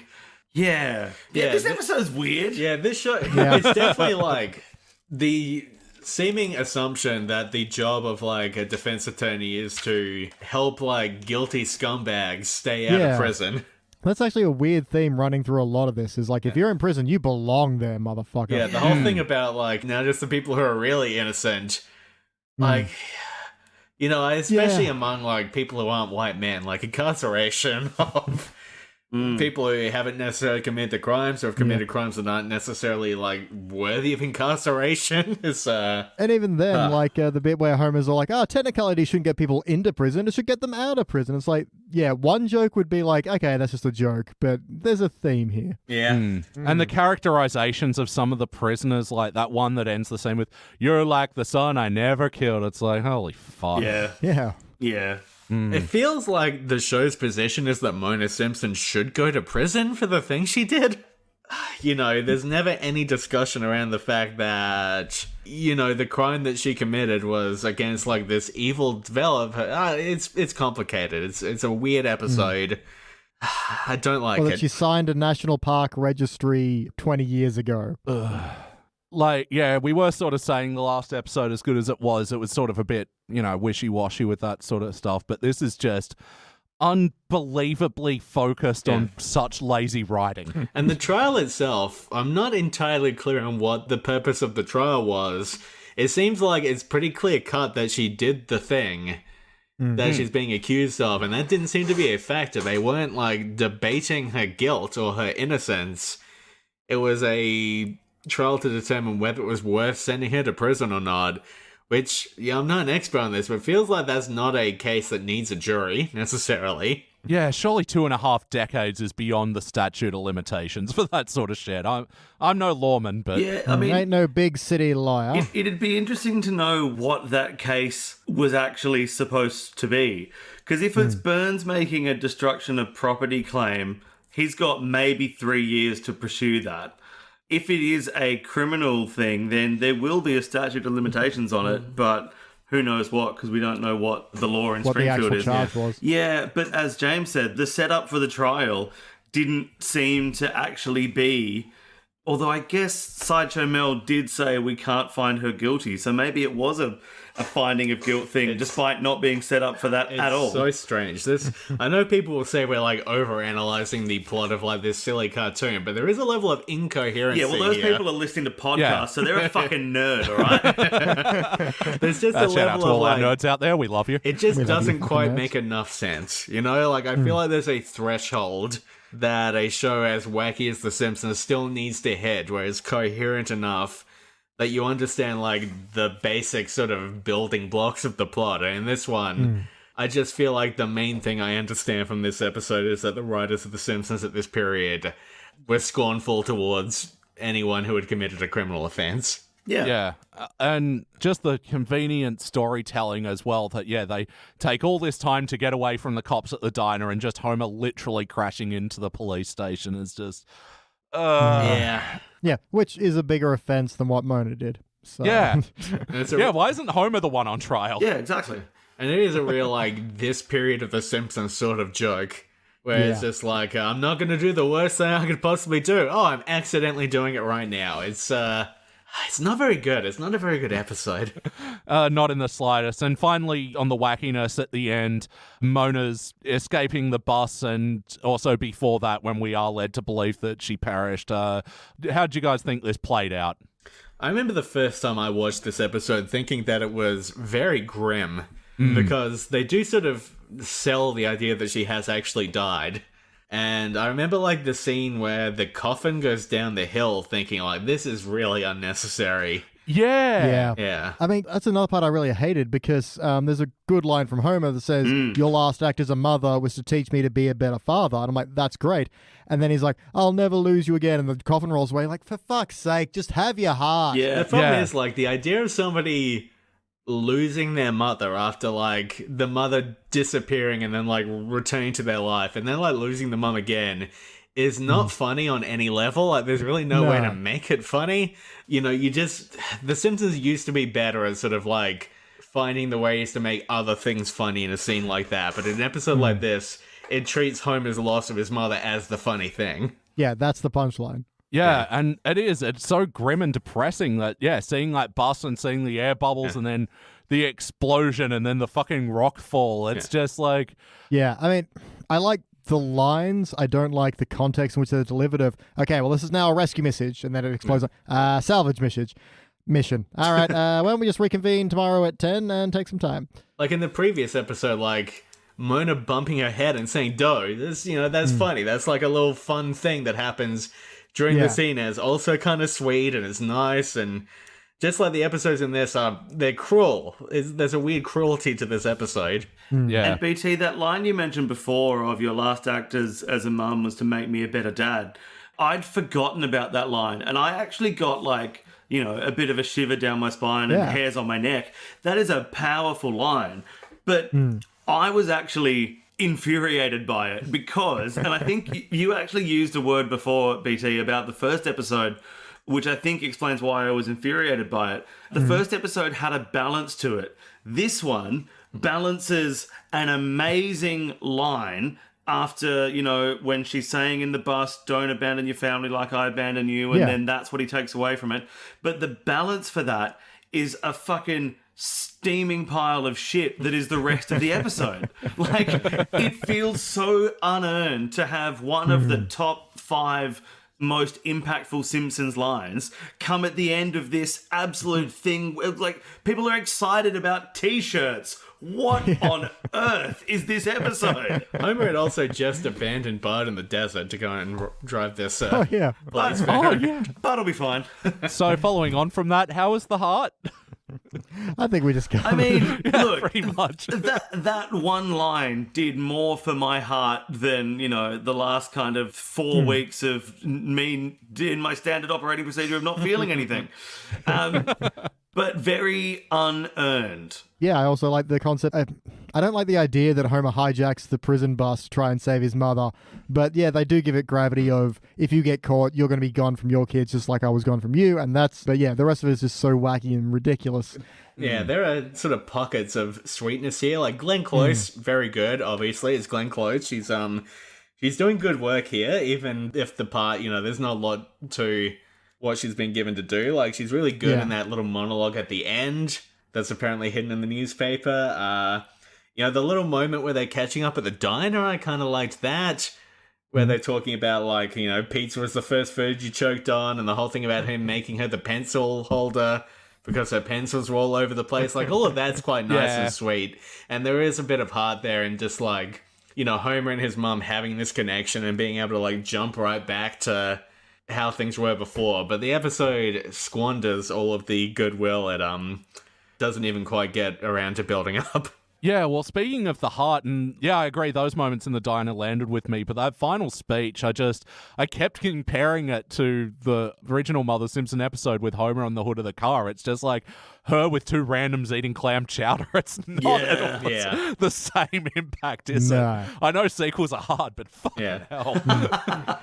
Well, even the reason she comes back, like in the first one, she thinks he's dead, so has gone to his grave. Whereas this one, I found a macaroni pencil holder you made for me, and I thought I had to see. He was like, okay. I do kind of enjoy the joke of her hiding an extremely long message full of like unnecessary details in the newspaper article, because it means that this is an extremely long article about Giant Taco. Yep. But, I don't know, you're grasping at straws with an episode like this. It's kind of like, we're all Millhouse at the box factory hoping that there's candy in the boxes, Wow. You just explained my entire life. But ultimately, did it feel like an episode of The Simpsons? Are these the characters we know and love? Is this a show we know and love? How's the integrity? In bursts. Here's the thing. It really does feel like The Simpsons, but only in the context of, like, there was a run of The Simpsons that was very bad and mean-spirited. And like, this really feels like a quintessential, like, season 15 episode, like, bringing up the stuff that people have nostalgia for, and then just, like, doing a bad job with it. Being a bit mean, having this weird, like, moral sort of unpleasantness where, like, I find myself fundamentally disagreeing with the episode feels very much of this era.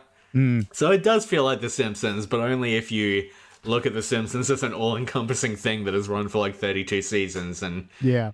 That's why I use the qualifier. Does this feel like the characters and show we know and love? This is not the era that we know and love. Yeah, I mean, I guess the era, Homer doing something crazy, that kind of fits, but yeah, the spirit of it I don't like. But yes or no, would you watch this one again? I feel like this is the sort of one, like, if it was on TV, I might not change the channel. Sort of in that ballpark of, I'm not going to go out of my way to avoid it, but I'm not going to seek it out. Passes the hangover test. Yeah, it passes the hangover test. It doesn't pass the laundry test.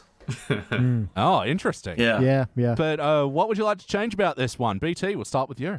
A lot. I don't even know where to start because there's a lot of things I want to do. Have Mona Simpson come back for a different reason. Get rid of that stupid bit where Bart jumps through the air yelling karate, and then Mona puts a jumper on him. That's dumb. He also jumps through the neck of the shirt. He's ruined that jump. Have the implication be, that she's been writing these letters for a while, and it just happens to be this is the one that Homer picked up, because that is dumb as shit otherwise. Yep. Changed a lot of the third act. Like, I realize they're going for full-on whack, and just, attitude towards the justice system and the trial, and you know what? Just tear it all down. Let me start over. James, what would you like to change? I feel like this episode needs to fundamentally deal with the fact that what has happened to Mona is not fair. That this is, like, not a thing that she should probably be prosecuted for at this point. It should have a bit more respect for the character and her journey and, like... Absolutely. Maybe why she went to this, germ lab in the first place. And, it should actually deal with, like, the complicated stuff. This is what the episode's not doing. Like, this is what the show is not doing at this point. Actually, getting its hands a bit dirty and dealing with the complications of the plot lines that it is sort of weaving between a bit. This one, could have actually said some things about, like, the criminal justice system. It could have delved into who Mona is as a character, and, like, could have even been, like, one of those episodes where Mr. Burns, like, has a bit of a change of heart. There's different things, but also, like, I really feel like the fact that Mona is a character outside of her relationship with Homer is disrespected in this one a bit. The fact that Lisa doesn't get to interact with her at all is borderline disrespectful. Yep. This show often doesn't treat its, women as well as it could, and I feel like that's definitely one of those plot lines where it's like, this is a really impactful relationship that is sort of abandoned. I guess the writers should have at least, like, gotten out their DVD collection and watched the previous episode again before trying to do this one. How about you, Nick? What would you like to change? I would have liked to see more inside the Kid-Teractive Learnatorium. Or at the very least, if the Kid-Teractive Learnatorium was, in fact, just a ruse to catch Mona, then the two guys that walk away with the sign... So when Burns unveils the germ warfare sign to the Kid-Teractive Learnatorium, there are two guys that walk away with it. Those guys should be walking straight up a ladder and reattaching the sign. Oh, that's an excellent punch, because I actually initially liked that joke of him pulling down the sign and it just sort of clunks to the ground. Yeah, just clunks to the ground. And then it gets carried off. But if we're not going to see inside the Kid-Teractive Learnatorium, because presumably it is just a smokescreen, they should be immediately reattaching the germ warfare sign. Yeah, and that's when you have Chief Wiggum notice this and go, this isn't right, see? And then he gets involved. Yeah, what I'd like to change, James, you were hitting on something really good there, and like the idea that the law keeps getting in the way of their relationship, I think, is worth exploring. Yeah, Homer just wants to have a relationship with his mum, and the law wants to tie her up to this, very frivolous thing, and also being at odds because this is his boss that's trying to run after her. Yeah, there's just so many unexplored angles in this thing. It's surprising, and they have time for it. Pull away so many of these break to a halt jokes. Like, I just noticed another one. Homer fucking actually going through the headlines. Like, the pacing of this episode is wild. It's just plot changing every 5 seconds up until Homer does the newspaper thing. And and the idea is that he's finding not jokes. So the end result is we're spending a minute watching not jokes. That opening section is so turgid. It is so tedious. But also, it's the classic thing that you guys have talked about a lot. When the joke The Simpsons is making isn't this boring? We get stuck watching the boring thing. It's not a good joke writing system, guys. And look, it's a hard line to draw is like, why is the rape gag funny and this isn't? Like, Yeah. It's hard to tell, but there's definitely a difference. Yeah. All right, we're here. It's now time. Final notes. Jackal, what are your final notes? All right, I got a few here. So, opening couch gag, the Simpsons run up. They're all like dusty skeletons. They turn to dust and flow away in the wind. And, that's a big mood. I feel the same way. We've all had a hard time. I feel even more like that having watched the episode. All we are is skeleton dust in the wind. There's a joke early on where Marge is spraying Homer with a hose to get him inside. And he yells out, "This counts as having a bath." And this struck me as the most weirdly childish joke. Because I get, kids like to avoid having baths, like to avoid having showers. But when you're an adult and you're watching another adult say that, it's so strange, that somebody would be that opposed to having a bath. I get what the joke is, but there's something kind of disgusting about it that bothered me. Fair. It got under my skin that he is that childish. I don't think it's actually a childish thing. I think it's a trauma thing, because if we do look back into our Simpsons history, we'll know that the bath is the place where Homer got struck by a chair by Bart. Well, yeah, that's true. And I suppose there was the day he skipped church and had a big hot shower and then the house burnt down. Maybe he does have trauma episodes with cleaning, with self-cleaning. I mean, look. Interesting. Well, I guess you're right. I guess this is a cubic zirconia episode, and that was a perfect moment within it. And it actually And fits. on to the next one. And let's not forget the Krusty doll comes after him in the bar. Oh, that's right. Fuck, no wonder this man never takes a bath. Oh, and Homer in the and Marge in the bath when they're trying to get intimate, and He falls out of the shower and the news thinks he's sleeping in an oxygen tent. He believes gives him sexual powers. That's true. You're an He's been idiot, slandered James. so many times. All right, I guess I'll just leave. would you? The other thing is, fairly straightforward fix here, I think. Homer should have brought Lisa to the initial meeting, even though it would have made a little less sense on paper. It would have been more resonant Yeah. when Lisa gets to see her grandma again. I didn't mind the sign gag, a burger and squalor for under $1. That's fine. That's something. That at least counts as a joke. Let's see, what else have I got here? Let me check with the officials. Yes, it counts. KFC. A lot of my notes sponsored here- action replay. It's a joke. Yay! Got him. Some of my notes here include, I am frustrated. This episode is bad. And then, So, To be very clear, I can see Jackal's notes. There's a capital H and 3 lowercase m's, and then 2 lines under it is a capital H with 3 uppercase m's. Just really selling home the Yeah, from a to a Yeah. I got 2 more notes here. Yep. At one point, Homer mentions that he torched a blood bank. Yeah. Which is one of those things where, you're just making a joke about Homer being a bit of a dick, and you take it too far, and it's weird, Yep. and it doesn't work. And then the thing that I probably enjoyed the most in this episode, just because I'm a bit of a sucker for this very specific kind of thing, is when Homer steals an entire room from Flanders' house. Yeah. It's Yes. the level of ridiculousness that I can tolerate, where, it's kind of the person who is the butt of the joke is his nice neighbor who he hates. Flanders takes it so well, just saying, "You snooze, you lose." I feel I don't know, I almost have a bit of that. Often when bad things happen to me, I'm just sort of well, whatever, the universe will just, I guess it's my fault somehow, so I almost relate to Flanders on this. Fuck. I'm a sucker for that kind of thing, when, Homer steals the flowers from Ned's garden and salts the earth so nothing will ever grow again, that sort of thing.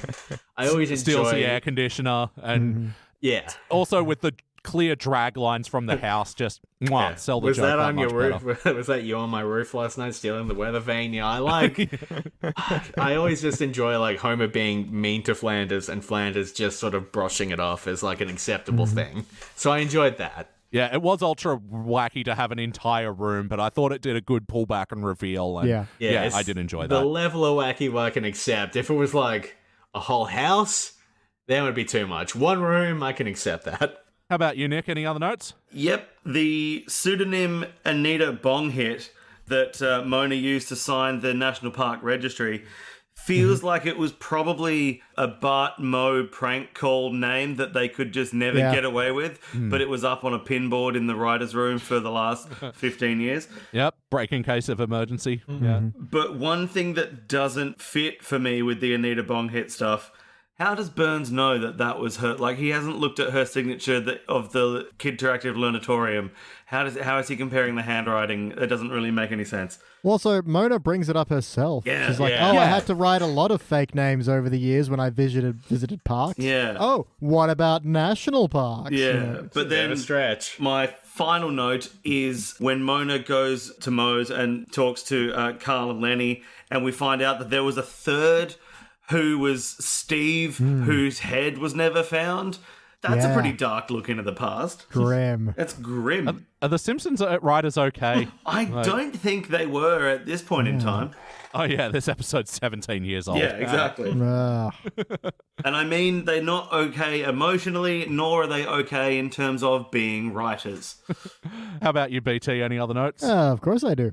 When Police Chief Wiggum's like, Chief, I think that's Mona Simpson's. Ah, well, if you're wrong, I'm going to make you and Lou kiss each other. I checked with the union. You can only make us do that once. That was okay. Had some fun there. Interesting police laws playlist, Yep. I guess. Yeah. Squirrels down your pants, purposes of gambling, all that. I do like Mona was a reader for blind and a listener for the deaf. That's good. Yeah, that's okay. And the reacher of tall shells for the short. Yep. Marge recreating the birth of Bart, I did not like at Oh, all. No. why? No. How did we Strange. forget to mention this scene? Like, admittedly, Mona does say, you don't have to do this, but even then, it's just really weird. I don't know why it's there. Yeah, and really bad costuming from Bart as well. No baby comes out of the stomach with a diaper on. I mean, he was nude otherwise. Is that what you wanted, Elliot? I mean, we've seen Buzz Dick. We know what it looks a like. nude little baby body boy. Is that what you want? No. Bart over here didn't even get amniotic fluid to bloody cover himself in. I'm Elliot. Yeah. It's a flawless. It was weird. I was hearing Elliot speak, and yet here he was, and his mouth wasn't moving. I'd like to now take us to Jordan's anal corner. Jordan's anal corner. Yeah, where Mr. Burns says how you'd like to be the first to sign the guest book. That guest book has clearly already been signed. They are in the middle of that book. It has got writing on it. What kind of bullshit do they think we wouldn't notice? Come on. I know. Stupid cunts. What an escalation. Take that, Michael Price, yeah. co-creator of F is for Family. Yep. Stupid. I kind of like the joke of, the people driving away with Mona and Homer chasing after. They kind of stop, and they have that moment of, would you stop it? He just lost his mother. One more. Okay, I didn't it is like kind of that. funny. I hated all of It this. should have cut there, and then after that, I was like, no, you've gone. No, too that goes far. back to my earlier thing of like, it's Yeah. just not that funny.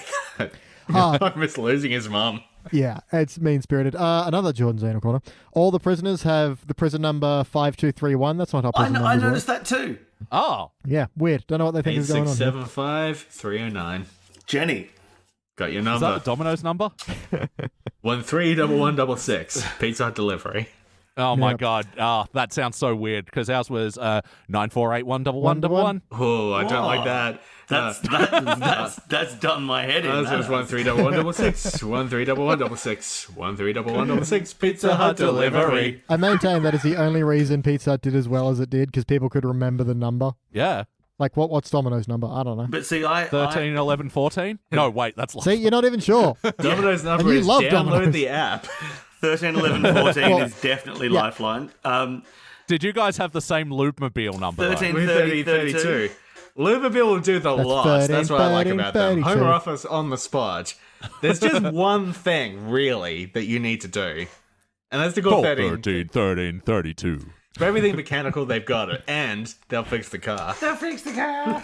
Sponsored by Loopmobile. Sorry to anyone listening to this who didn't live in Australia in like 1995. No apologies. Yeah, but Yep. so hopefully we've just racked up some big Spawn dollars for you there. Some big hells yeah. Spawn dollars. Yeah, this counts as advertising. Yeah. Yeah, this is advertising. Spon Spondulix, yeah. Spongelix, yeah. What? Yeah. It's an old-timey word for money. Oh, right. Really? Yeah. Oh. And a joke I kind of liked was like Homer letting all the prisoners go. I'm like, okay, now find your way back to the prison. They're like, we will. I like that cheeky line. I do not like the follow-up of, you're like the son I never killed. Yeah, And that is all I the know. It's button Elliot. can go away. Just following on from that scene, when Mona kicks him out, I like that he lands on the nice comfy bed and wheels into the brambles. That was pretty good. Yes. The judge allows Bart to give Lisa an off-screen Indian burn. Or Yeah, we shouldn't be in using that quotes. term, but that's what they No. use. I don't know what else to call it at this point, though. Ouchie twist. And Ouchie ouchie I mean, twist is fair. good. Yeah. Come on, baby, do the ouchie twist. Ow. Yes. Ouch. Ow, my arm. My partner and I recently rewatched Itchy and Scratchy Land. This is a bit of a tangent, but it's about The Simpsons, so I'm going on it. You know that bit where they're watching Pinocchio? And his nose shoots through Scratchy, and Scratchy yells, "Ouch!" Now, anytime either of us lightly hurts ourselves, we yell out, "Ouch!" And it's good. It's a good bit. That's very good. And the other one laughs like little Pinocchio. Anyway, sorry, back to whatever the fuck this episode was. So I can get some more depressing notes in, like, after Homer pushes over the gravestone, which he would later reveal was filled with last week's trash, he kicks over Grimes' tombstone for no reason. Yeah, Simpsons are like, remember this episode as well? Remember Grimy, hey? Have you noticed this episode is called My Mum the Carjacker, but the only person who carjacks anything is Homer? Yeah, Oh, and yeah. it's a van. I mean, come on. Oh, yeah. If not a mini bus. They should have called it me, Homer, the vanjacker. What of it? All right, must be time to rank this thing. BT, your turn to go first. Man, I'm a little split on this one because as an episode as it stands on its own, it's probably a participant. I can forget and ignore this, that's fine. But then I think about what it's doing to the legacy of Mona Simpson, how utterly cynical and shallow and showing no respect for the character that it's doing. And that just makes me angry and bitter in a way I wasn't aware I had in my heart. Oh, fuck off, BT. You were entirely aware that you could be this bitter. I mean, it's always a surprise to me. I'm all sunshine and paddle pops most of the time. Rainbow paddle pops. Sunshine, paddle pops, and Rainbow paddle pops. everything for the I sake feel of like posterity. protocols. Sorry, carry on. More Spondals. So for the sake of posterity for the entire series, I'm going to fail. All right, Nick.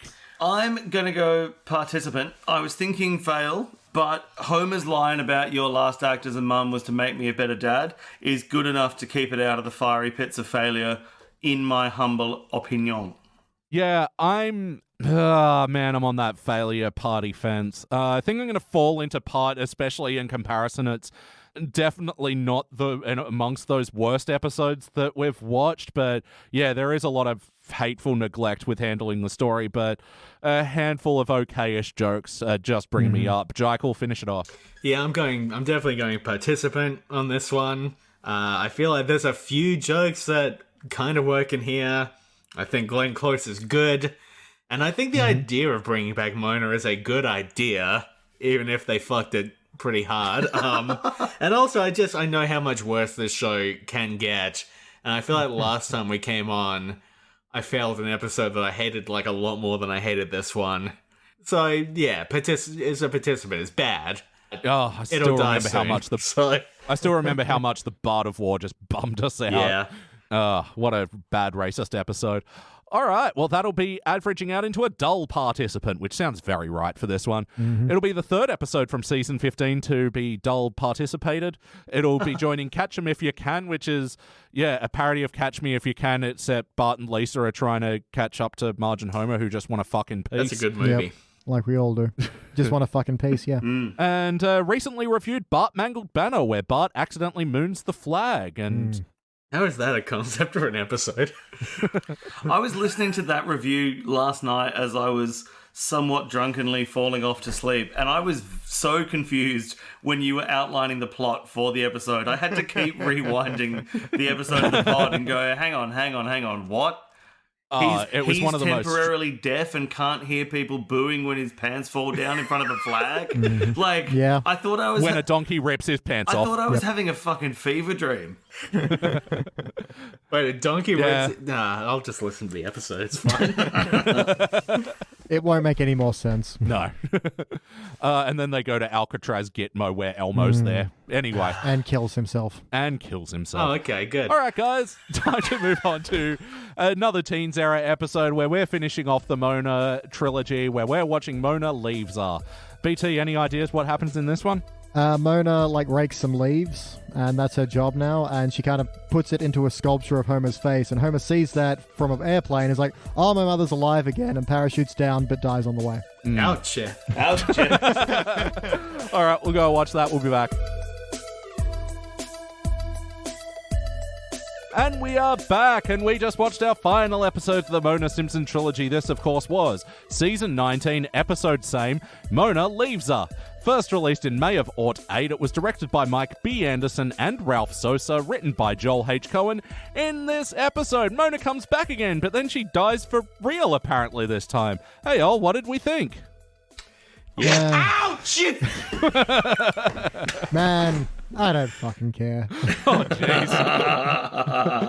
I didn't hate this episode anywhere near as much as the middle episode. Yeah. Yeah, controversial opinion. I kind of almost liked this one. Really? I was I was enjoying it up until the third act. Yeah. The last act was like, not really sure why they're doing this, but okay, you've built up enough goodwill that I'll let it happen. Well, for me, a big part of it is the last episode was the slap in the face, and in this one, they're just slapping an already slapped face. So, Right.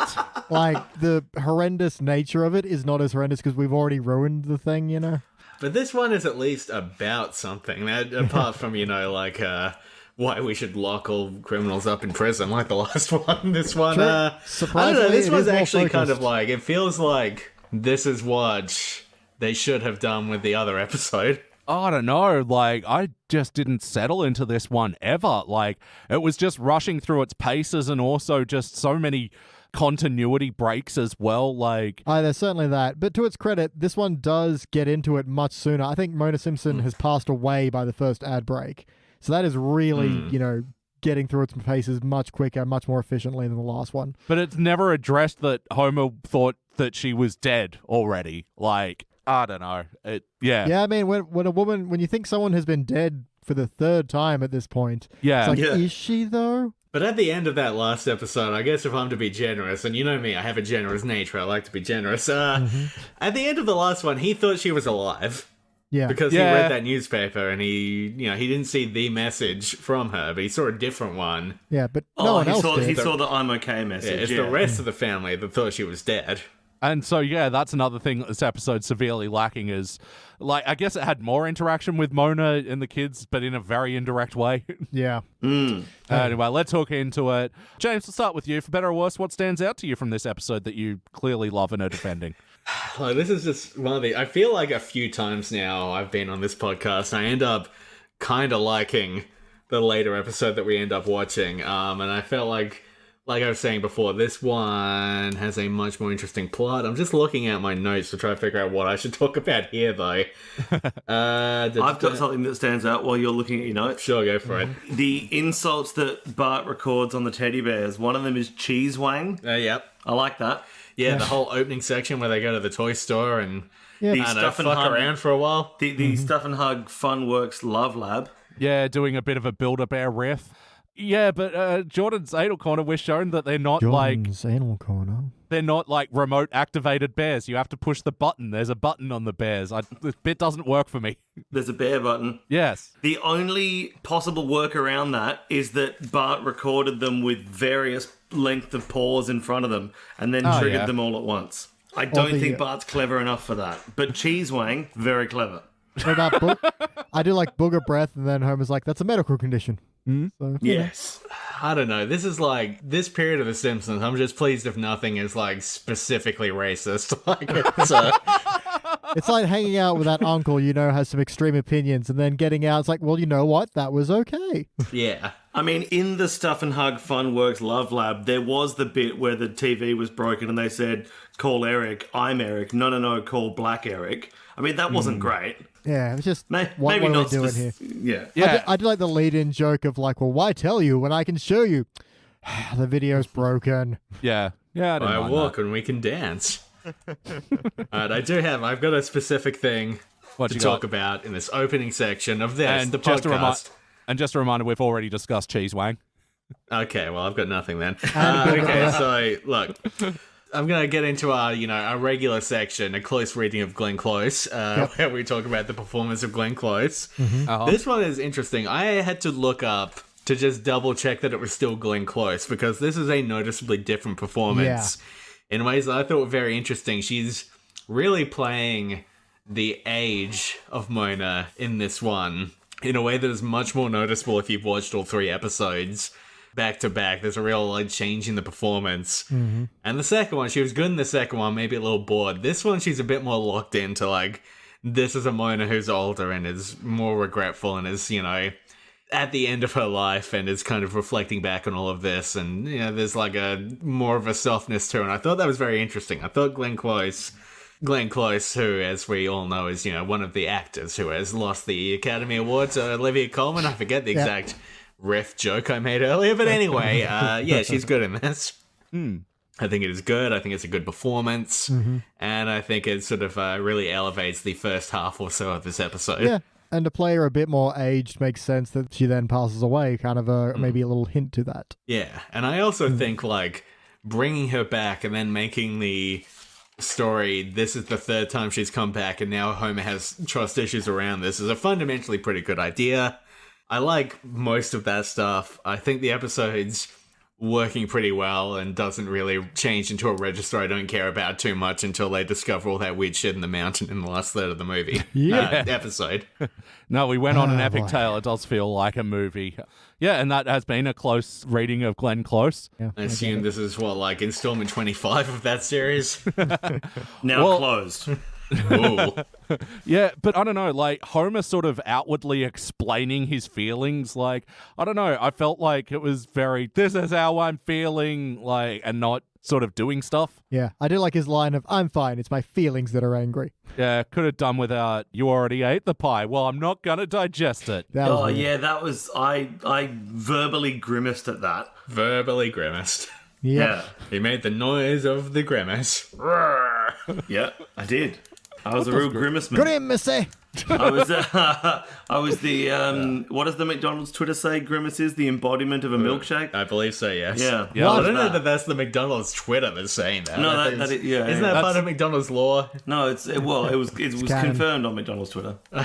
Okay. Yeah, the canon The of McDonald's Twitter land. account that we all follow, of course. It's my main source of news these days. It's a reason to have Twitter. Sorry, Mick News. Yeah. It's Mick Ooh, News. what's this about Mitch McConnell? What's he up to today? McConnell. Oh, jeez. McMatthew McConaughey. What are they serving in the White House today? Yeah, jeez. How about you, Nick? What stands out to you from this episode for better or worse? Did you? Obviously, you already had cheese. one, didn't you? Obviously, cheese wang. But also, when they're still in the Stuff and Hug Funworks Love Lab, I do like the point that Lisa makes about kids' toys being sexist. Yeah, that's good. Yeah, That's a good bit. and it was actually handled, I thought, reasonably well. Yeah, I thought so too. Considering how poorly I think season 15 Simpsons or season 30 Simpsons would handle that point very poorly, but weirdly, season 19 got it just fine. How about you, BT? What stands out to you from this episode for better or worse? The Defender. Yeah, not bad. I do like even how he's like shuffling along when he's swinging the cinder block on a chain. It's a good bit. And then it gets a callback later. I will say the bit I didn't like is when he throws the Defender out the window and you hear a crash sound and Ned goes, my aquarium. That is not the sound. That is not the sound of a breaking aquarium. Yeah? No, come on. We've done enough Foley work to know that is not what it Yeah, would you gotta sound hear like. the glubbing of a fish. Yeah. There's no like water sounds. It's clearly the wrong kind of breaking glass for an aquarium. Come on, Simpsons. My raisin roundies. Yeah, they already had a good fish sample as well when the Exactly. pelican dropped the fish in Homer's pants. That's a great fish sample. Are you gonna drop your fish sample now? Is this BT's anal Foley corner? Why the hell not? Let's not call it that. No, no, we're calling it that. I got the perfect theme song, but I'll let you think about what it is. Oh, dear. Anyway, And Elliot, what stood out to you for better or worse in this episode of the show that we just watched? well, I was about to say on the Defender, does that work if it's got a single loop around side the cinder block? Is the cinder block going to stay in? I asked the exact same question to my co-pilot, Jekyll. Yeah, very confusing logistics on this cinder block. Like the one in the fantasy later on where it's hanging from his nipples, that at least makes a little bit more sense, as hard as it is to look at. Of course, that makes more sense. But yeah, it would have been so easy to put the chain on the inside. Yeah, right? Right. All right, Yeah. cool. We've ticked that one off. What stands out to me? I guess I like, in theory, the choice that they had for the completely silent act break when it is revealed that Mona's dead. I thought that was a decent choice. Yeah, even that landed for me. Yeah, But- if this was the previous episode, she definitely would have, like, fallen into the fire or something. Yeah. Waka waka. Yeah, she's in the room that they stole from Flanders and it collapses, and then also Pelican then drops on, I don't know. And then Homer gets his dick stuck in a shelf or something. Gets it all cheesy.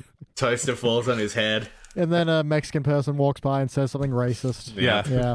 Damn it, you Simpsons. New Why are you doing Simpsons. this? And then Marge says, I'll have what she's having. I hate season 15.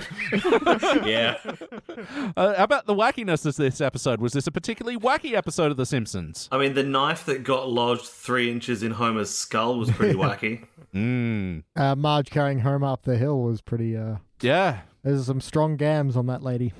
The episode really wasn't that wacky until Homer gets to the top of the mountain and then turns around.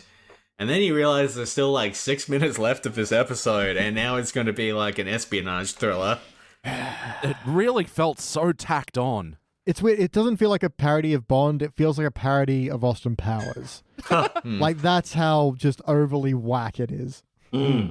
But yeah, it's really lacking that certain, shagadelic quality that an Austin Powers does have. It does not make me horny, baby. No.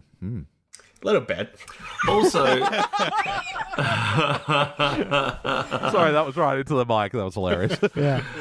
Also, question. Obviously, Mona knew about this missile launch, and that's why she wanted this specific time of 3. So does that mean Mona actually died by suicide to get the day of the missile launch right? No, we've come full circle. This started with Homer faking his death with an elaborate mannequin he got for $600. Oh, this shit. is not we never really get confirmation, so that was not Mona. Yeah. We're through the Wow. looking glass here, people. Yeah, because otherwise that whole thing makes no sense. Right. And as Elliot pointed out, this episode is Mona leaves are, and I was like, leaves are what? And he said, leaves are green. I'm like, Oh. Oh. Well, women, back at it again. Speaking of leaves being green, Yeah. pretty sure hemp has no THC in it. Yeah. So Marge's theory about the silly smoke is really piss poor. Yep. Although I do like her line of when she gets it, she's like, it smells like concerts. Yeah. But, it was just another one of these things where it's like, okay, now they're playing White Rabbit, and then they're going to have a stoner conversation. So boring. Yeah, the writers of The Simpsons have definitely heard of weed, and that's about as far as it goes. Yeah. Writers that have never been stoned. How does that even happen? It was funny. I was watching the commentary once for the episode where Homer gets really into pot, and during like some of those sequences where Homer's like seeing things and having hallucinations and stuff, like Matt Groening bursts out laughing as if he has never seen this episode and goes, "What the heck? Do you guys think pot is acid? What's going on?" Quite frankly, acid doesn't do that. No. Real acid? My eyes, the goggles are showing me such colors. Wow. One wacky joke I did like from this section where Homer is making his way up the cliff and going up the cliff, and it shows the rock falling the other way, pull out, reveal he's upside down. Not bad. Yep, not bad. I'll take that. I'll pay that. Definitely I'll pay counts, that $1. definitely counts as a joke. Yep, technically that has the format of a joke. I'll allow it. Judges survey says it's a joke. Yes. Hey, ding, ding, ding. Thank you to the sponsor of the action joke replay screen, KFC. Please buy their bucket meal. I don't know. Get a bucket of fried. Shut up. A bucket of fried shut up. Hey, a bucket of fried shut up appeared in this episode, so, it did too. topical. What do we think about, because this was a fairly wacky episode, we may as well move to the heart.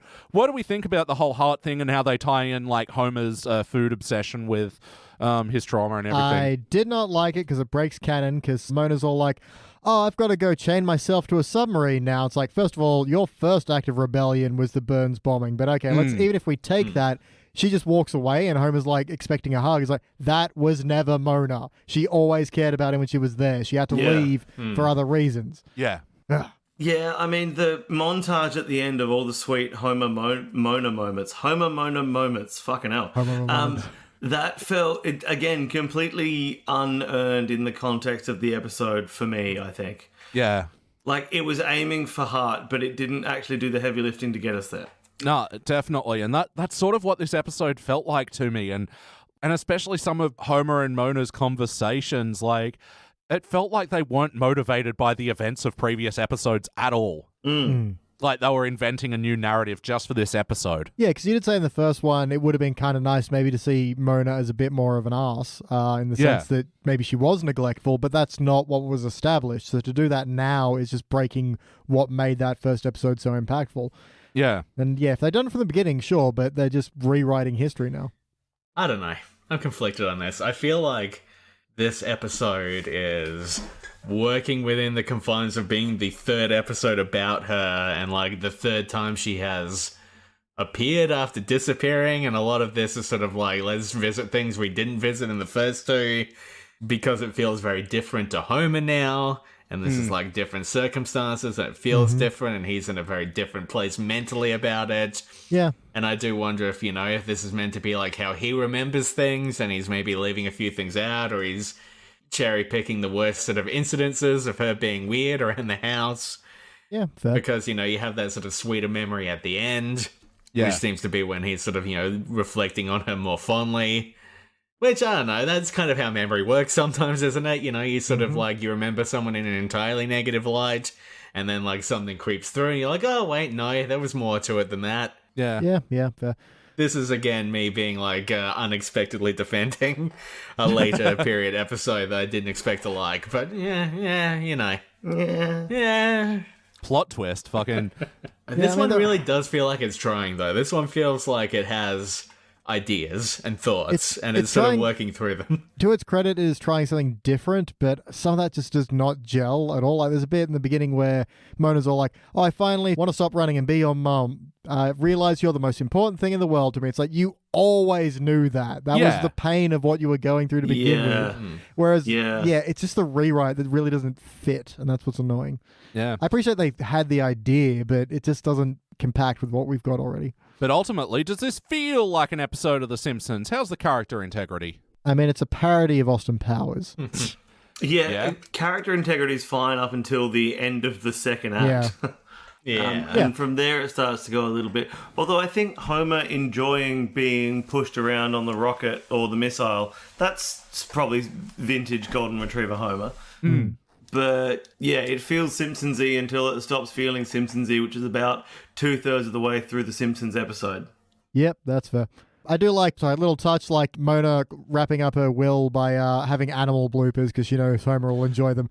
That I quite liked. But it's not an animal blooper. I know it's not a blooper. You know it's not a blooper. It's just a monkey sitting on a toilet smoking a cigar. I mean, that's like a Fellini film. Roberto Fellini? Sure. I was just seeing if I could pull a movie reference. And you did. But thank you, BT. Fellini? When I was watching the episode and the ashes went down and went into like the targeting system and fucked everything up, my first thought was, oh, that's like a fun way to end the episode, not realizing that it was just going to keep going and going and going. I thought that was just like a nice joke. But then it turns out it wasn't a joke, it was the start of the third act. I also think, and I can't quite figure out how to do this, but I also think it would have made more sense if Lisa was more involved in the takedown of this missile plot, because she was the one that was given the rebellious spirit. Yeah, that would make a lot more sense. Yeah. Yes. And then she stole some earrings. Yeah. And that's what I also hate, talking integrity is that, Burns, it's not acknowledged that he has history with Mona from his side of things. And even when he was hitting on the vacuum bag of ashes, which is weird enough. I was about to say, consider that sentence in itself. Yeah, he fucked that vacuum bag. Oh, no. This grimy little Burns dick. Oh, dear. Was grimy, now it's dusty. Yeah, so. Ouch. Just absolutely Panicchio'd that vacuum bag. Oh, dear. So yes or no, would you watch this episode again? Why? It passes the hangover test, it doesn't pass the laundry test. Interesting. Yep, that's what you said last time I said that. I feel like you're totally interesting. Oh, thank you, Elliot. I might watch up until the third act if I'm hungover, and then I'll skip it. Make a sandwich, get ready for the next episode. Yeah, that kind of thing. Yeah, I'd watch this again. Why not? It's fine. All right, well, it's getting a little over the line for some of us, so yeah, we'd then like to talk about what playlist this could go in. Burns' dusty dick.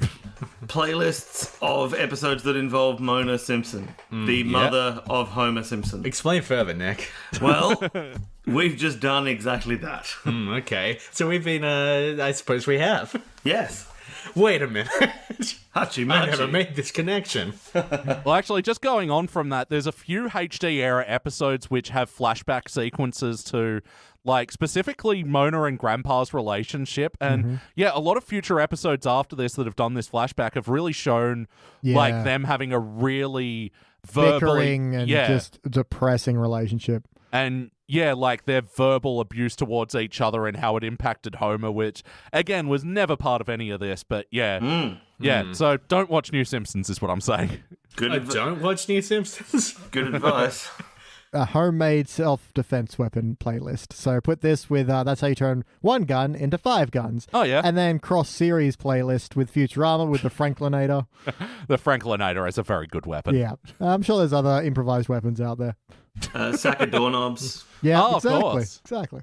This is definitely in the bizarre genre change third act list, which I assume is most episodes from this point forward. Yeah, I get it. You could pair this with Hank Scorpio, I guess. Yeah. Actually, you know what? This one almost gets, because you guys have talked before about the first act, fuck you. This is almost the third act, fuck you. I think it very much is. I think it's every act, fuck you. Well, like, yeah, honestly. well, fair enough.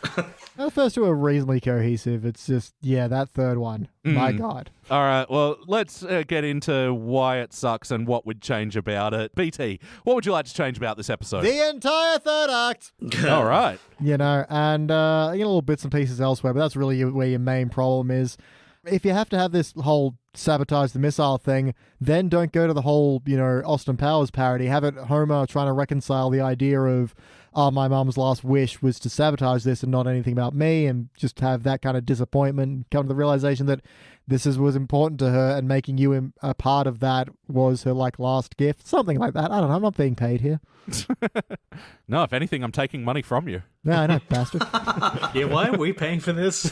The check's in the mail. I was wondering why your hand was in my pocket, but, He was trying to write a new Alanis Morissette song. Elliot's hand hand in your in my pocket. Yeah, one hand in your pocket. And the other one is in my pocket. And the other hand's recording a podcast. The other hand smashing that like button Oh, don't forget to like and subscribe. and hit the bell. How about you, Nick? What would you like to change about this episode? I think either in the video will, Mona should give her rebellious spirit to Homer, and then he's super stoked when the missile launch is aborted, or Lisa needs to be more involved, like I said before. How about you, Jaka? What would you like to change? All right, here's what seems like a fairly easy sort of edit to me. Early on, they go to this toy store, and Homer gets pranked. He gets punked, frankly, by his punk son. And he goes bananas. He goes berserk. He totally flips out. It's wild. It's too much. And then they go home, and his mom's there. And then they're talking about, the fallout of him not having a mom for all these years. And they turn to him eating too much and, trying to comfort himself with food. And I don't know why they didn't just make his earlier flip out related to the fact that he didn't have a mum in some way, or... Yeah, it was... I don't know, you can't just have a scene like that of, a grown man going berserk in a store and ripping his shirt off without addressing it in some way. It's upsetting. It bothered me. I'm bothered by it. Yeah, behind every one of those people flipping out at Bunnings about a face mask there, in lies some deep family-related trauma, apparently. And even I don't think you can blame the fact that he didn't have a mum on that, but certainly he could blame his mum for that and then realize it wasn't her fault. And then go to therapy. I love the idea of all these Bunnings freedom fighters saying, well, I never had my mum to read me the Magna Carta, so I had to read it myself to learn what my rights are as a living human. Nope, that one's just for me. All right, never mind. Look, Nick, we've all read the Magna Carta. We get it. Fuck. You reference historical documents, you usually get a chuckle, not a burst out laugh, and that's what you got on that one. I don't know what you want here, Captain. What if there was an episode where Homer got really angry because they changed the name of a racist cheese brand? Oh, yeah. Great. Love that. Which Lil Wayne album was the Magna Carta again? That feels like a reference I don't get at all. Yeah, this is a joke where I can tell by the level of laughter that I'm providing against the level of confusion. Yes. God, and what would I change? I just want to exist in one thing for a while. Like, if it's going to be the espionage or Mona or just pick a lane fucking episode. Like, it feels so all over the place. I'm actually on board. When Mona passes away, they go through her stuff and they find like plans for sabotage. And so as like a last tribute to her, they try to enact that plan. Yeah, because this whole idea that, even though I was saying I'd be interested in what if Mona was a bit more shifty, this idea that they're retroactively making her more shifty doesn't sit well with me at all. Yeah, and instead of her, final request being very confusing in the sense of how did she know this was going to happen, this was like a plan that, as tribute to her, the Simpsons are going to have one last act of rebellion for her. Yeah. So many of these episodes from this point on, just the changes that could be made to improve the episode seem very straightforward. We're just a bunch of fucking dickheads having a conversation here. And I still firmly believe that the things we're saying would actually be improvements. A bunch of absolute cheese wings over here. It took 1 hour, 4 beers, and 2 paddle pops to figure out a better episode. But by God, we did it. They said they couldn't do it. The fellow at Radio Shack said I was mad. I think this is sort of a symptom of what TV was like at the time, because this is the era of height of Family Guy popularity, and things like Robot Chicken and shit and Adult Swim in general are making an impact. So I think there's a sense amongst the writers that are kind of rebelling against sort of more tropey writing, but in that you just get these scattershot things that you can remove a trope, but you have to replace it with something. Yeah. So that's what I'd change. I'd make it about something. It just didn't feel like it was about anything. So what you would change is you would make it written in a different era of television where they were under different influences and expectations. Yep. Yeah, okay, fair. Well, also, that's one of the more esoteric changes I've heard in a Simpsons index. Yeah. Well, no, I mean, to be fair, I think The Simpsons were also a victim of their own success, where their episode quality, was never called into question because they weren't accountable. They were just going to get renewed every season anyway. And I'd sort of get this sense, especially in season 23, when they were under threat of being axed, and they actually put some fucking effort into some episodes. Yeah. People tell me that I'm a victim of my own success as well. Yeah. But that's in the other direction, James. Sorry, that's a fucking horrendous joke. No, it's Oh, fair. boy. I love you. It's fair. Guest stars of this episode, we already had our close analysis of Glenn Close by the Glen, and also Lance Armstrong made an appearance. Oh, is that actually Lance Armstrong? Actually, Lance Armstrong, they couldn't get Fozzie, but... Yeah. I was about to say, was it actually Fozzie? He's a hard get. Yeah. All right. He certainly read lines. Yeah, Lance Armstrong there for 1.2 sentences. Great get. Yelling at a Muppet, as we all must one day. Didn't mind Fozzie's joke of two of the pants. Everything else, can go to hell. Yeah. I like that joke as well, and one of the reasons I like it is it's a legitimately very Fozzie Bear joke. Yes, very in character. Very in character. How's the integrity of Fozzie Bear? All right, we are here. Nick, do you have any other notes? Oh, yeah, when Ned tries to defend Christianity by saying, what about the sing-alongs? And Apu says, no, that's fine, the sing-along's not the bummer. The sing-alongs in Western Christianity are the bummer. They're all slow dirges. That's just my thought. Well, I mean, Hillsong have tried to pep it up a little, but yeah. Yeah, true. It's pretty sickly sweet garbage. And look, a plagial resolution, is that the right term? Is Legal. That's very nice. It's a very nice resolution. One of my top 3. But shout out to from going to the 4 chord to the 1 chord. Yeah, it's one of my top 4 to 1s. Yeah, BT. Sell 5. But yeah, so many of those hymns are just a fucking snooze fest. They are the bummer of Christianity, apart from, all the horrible things. So The bummer of Christianity. that's my final note. How about you, Jekyll? I have some notes about this episode, which I believe is called Mona Leaves Her. Let's see, what have I got here? Ooh, just while on that, this is the 3rd of 4 episodes that they've used a Mona Lisa pun in episode titles, joining the ranks of Moaning Lisa, Mo-N-A Lisa, and Lona Lisa. When you say Lona Lisa, do you mean a Lisa that's on her own or a Lisa that's being rented? The renty one, but she's not being rented. She's Renting. renting. Renting. Yeah, okay, Lona. Yeah, okay. So when Mona Simpson comes back in this episode, Mona leaves her from season 19 of The Simpsons, episode 19, I believe. Homer says to her, "You keep appearing and disappearing, and it's not funny. It's like Scrubs." Now look, have you tried to rewatch Scrubs recently? I have not. Few shows have aged worse than Scrubs. Right. Scrubs is such a piece of shit. I didn't really like it that much at the time, but you go back now and you watch it, it's like, wow, this show like actively hates women. Scrubs has a lot of problems. And transgender people and everyone. God, I watched an episode from like season 6 or 7, I think, the other day, this was a year ago now, but it's stuck in my memory. I just put it on just to see how it held up. Yeah. And this guy kept calling his ex like a whore throughout the whole thing. Like he was being really mean to her. And then the plot resolution was just sort of someone saying to her, well, you were kind of a whore. Maybe be less of a whore. And she goes to him and is like, hey, I'm sorry that, I'm a bit of a whore. And he's like, yeah, whatever. It was really bad. Wow. Bad show. So I'm glad that The Simpsons season 19 got a shot in at Scrubs and Zach Braff in his pissy little movie career. Let's see. What else have we got here? Mona Simpson, she comes back and she says, I'm done with protesting. I just want to be a mom now. I don't know. I think Mona should keep protesting. I think the work she was doing was important. I think she can do both. It's fine. Mona, rise up. That's what I'm saying.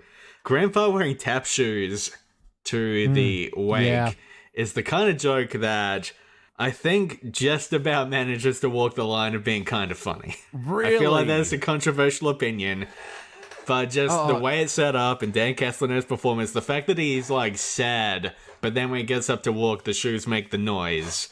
I think that kind of works. Man, I thought it was so extended and drawn out. And I wanted to learn to dance on a grave, and then a tap, and then I wanted to do just. It was one of my shut up, just end moments. I felt like this is going to be a controversial take. I would have been so much more on board with it if it was, I was going to tap dance on her grave, but I don't feel like dancing, and then he walks up and he has tap shoes on. I think it could have been much shorter and more succinct, but I'm on Jekyll's side that's right on the borderline of being a joke that would have made me laugh out loud for the unexpectedness of the tap. Yeah, I liked it. I also like Gary's video wells, the whole little weird aside of Marge saying, Maggie, that's the guy who filmed your first birthday. You remember he brought his girlfriend and they got into a fight? I like how specific that is. I feel like I know Gary. I feel like you just know that guy. Like, you've just met that guy. He's like 45 and like he wears his hair like a bit longer than he can get away with, and he's just he's got that attitude, and like he's not a bad guy. You just met him on a bad day, You can kind of tell like he thinks a little highly of himself, and like he always has his like arms folded, and his like girlfriend's wearing sunglasses and like just looks unhappy, and you're not really sure why she's there. You know Gary. We know Gary. Gary's a guy. He's like a guy in the neighborhood. I feel like he's trying to pull off a cowboy hat as well. Yeah, I think so. Didn't work He for him, thought but this he's is going to be definitely the new tried. me, and it's, you do you, man, but it's not landing. He's definitely like a weird uncle to someone, Yeah. Did you have any other notes, BT? Don't I always? I do like they go to Itchy and Scratchy, and then underneath it says sweaters, not the cartoon. Yep, that was good. Got a Bit chuckle weird out of and me. pointless, but I got a chuckle, yeah. And Marge saying, we had fun, we listened to music radio in the car. Just such a very Margie-like kind of line. I love music radio. Music radio. To me, that's good radio, You hear a tune. It's the preferable of the radios. Yeah. Yeah, Some of the between- signs of evil.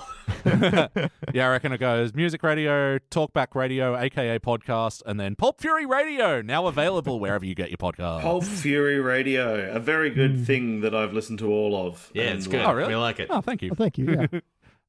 It kind of goes for too long, but I do like the phone call when Lenny calls his mom. Fuck, I thought you meant Pulp Fury Radio goes for too long. I'm like, it's your series, man. It goes for exactly as long as it's supposed to.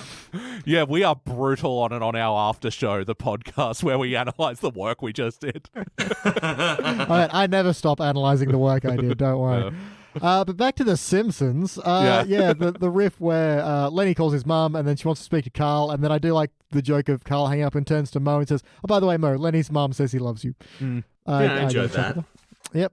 So I do have a final note, which is when Homer's all like, okay, we'll just add water to her ashes and she'll come back to life. It's like, fuck. Mark. Come on. Especially when that wasn't the first time that he'd interacted with the ashes, right? Like Yeah.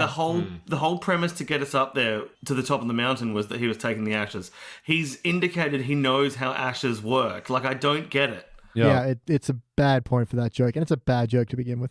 Yeah. All right. And I just got a couple of final notes. We don't often mention the couch gag, but once again, we get the whole evolution couch gag. And, like, while it is kind of cool from an animation perspective, first of all, the Fatboy Slim film clip for Right Here, Right Now is so much better version of this.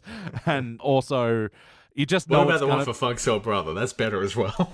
Are you thinking of Weapon of Choice? No, I'm thinking Slash.com.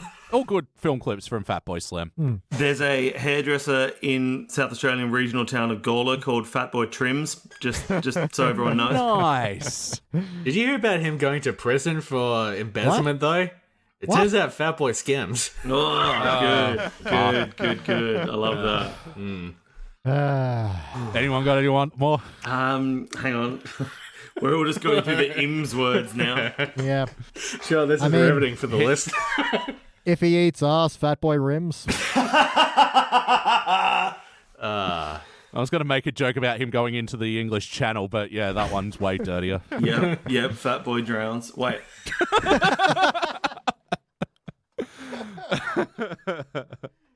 All right. And yeah, my only other note was Mona just goes to Homer, the government's not looking for me anymore. It's like, why?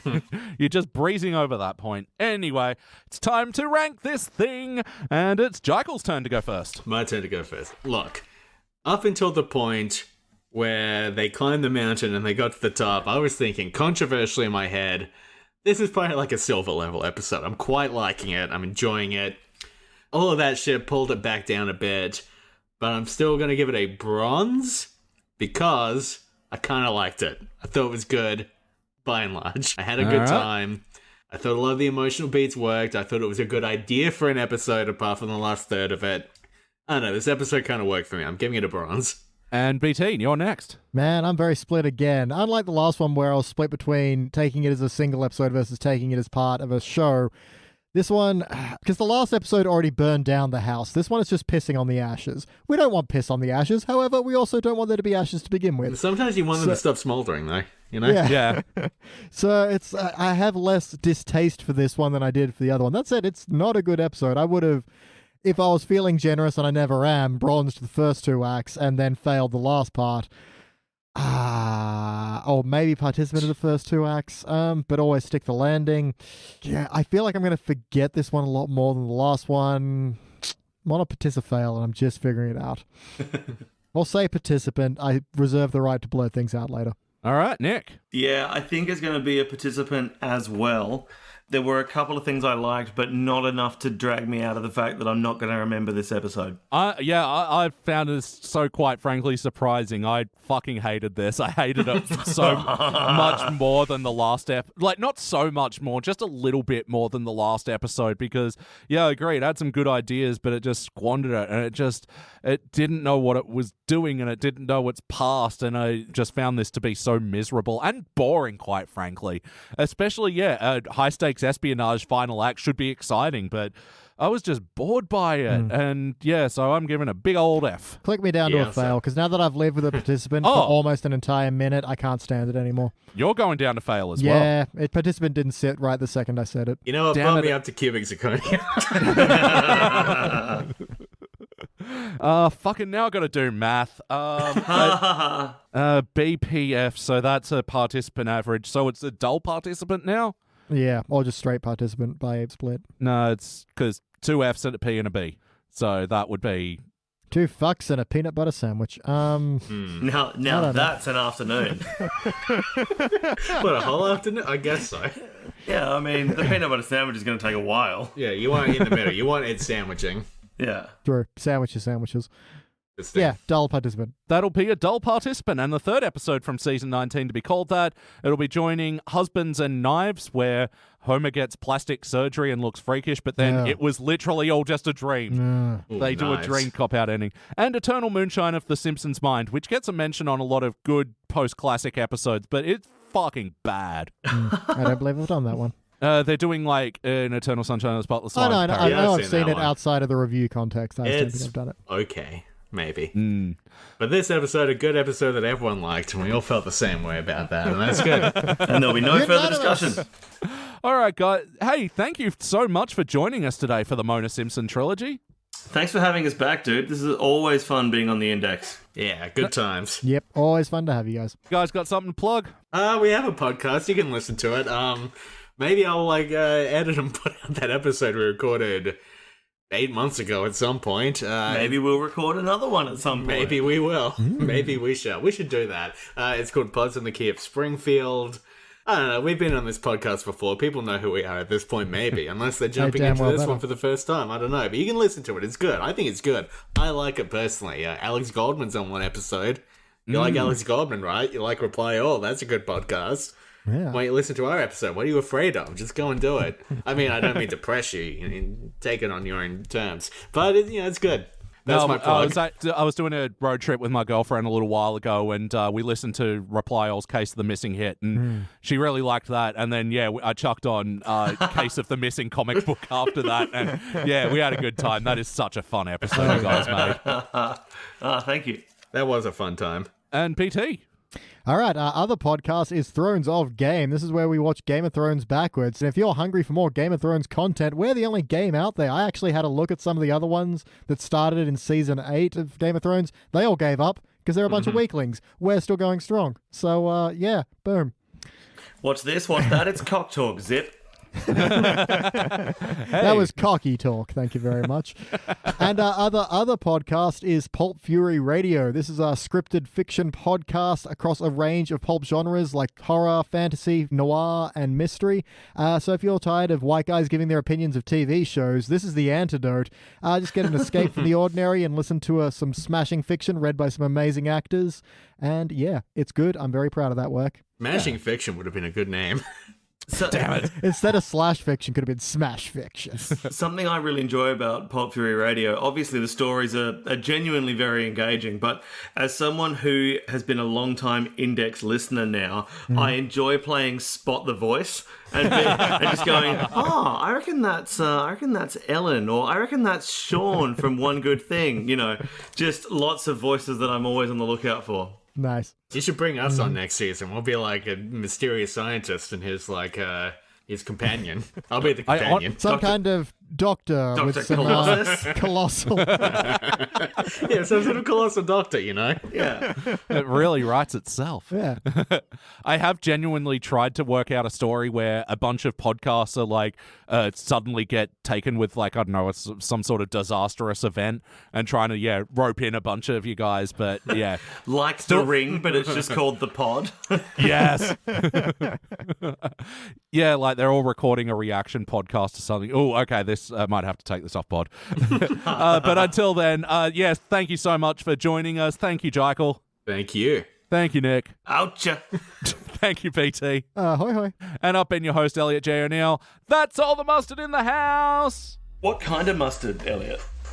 The mustard. Keens. Keens, I say. Thank you for listening to the Simpsons Index podcast, which is also an online spreadsheet available at thesimpsonsindex.com. You can chat to us online at facebook.com/thesimpsonsindex or at simpsonsindex on Twitter or Instagram. Now, there's no bonus scenes for this episode, so we'll catch you next week. Ouch! Feeling trapped? Tired of the ordinary? Of course you are. We knew you were. If you're looking for an escape from the everyday, then you're looking for Pulp Fury Radio, a new podcast anthology series featuring all original stories in classic pulp genres like sci-fi, noir, horror, and fantasy. Join us and journey to a small town being invaded by a parasite from beyond the darkest depths of space. What could have done that? What is tentacles like that? At first it was like an infection, but it takes control. Come on, we've got to run! This town needs us more than ever, and I do not intend to let it down. Or investigate a murder while trapped aboard a speeding train with 7 strangers and 1 killer. I am Inspector Thomas Page of Interpol. Do any of you recognize the woman cuffed to my arm?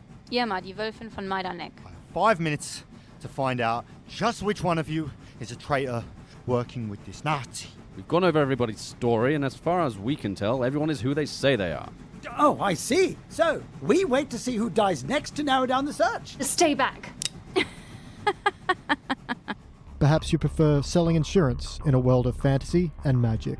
I know he used fire, but he wasn't a pyromancer, he was a pyromaniac. This is a very minor quest, not even a level 1 really. I'm talking real adventure, real danger and excitement. Seek ye not the lost scroll, child? We are in no way equipped to face off against a dark wizard. You majored in English and I forged all my report cards.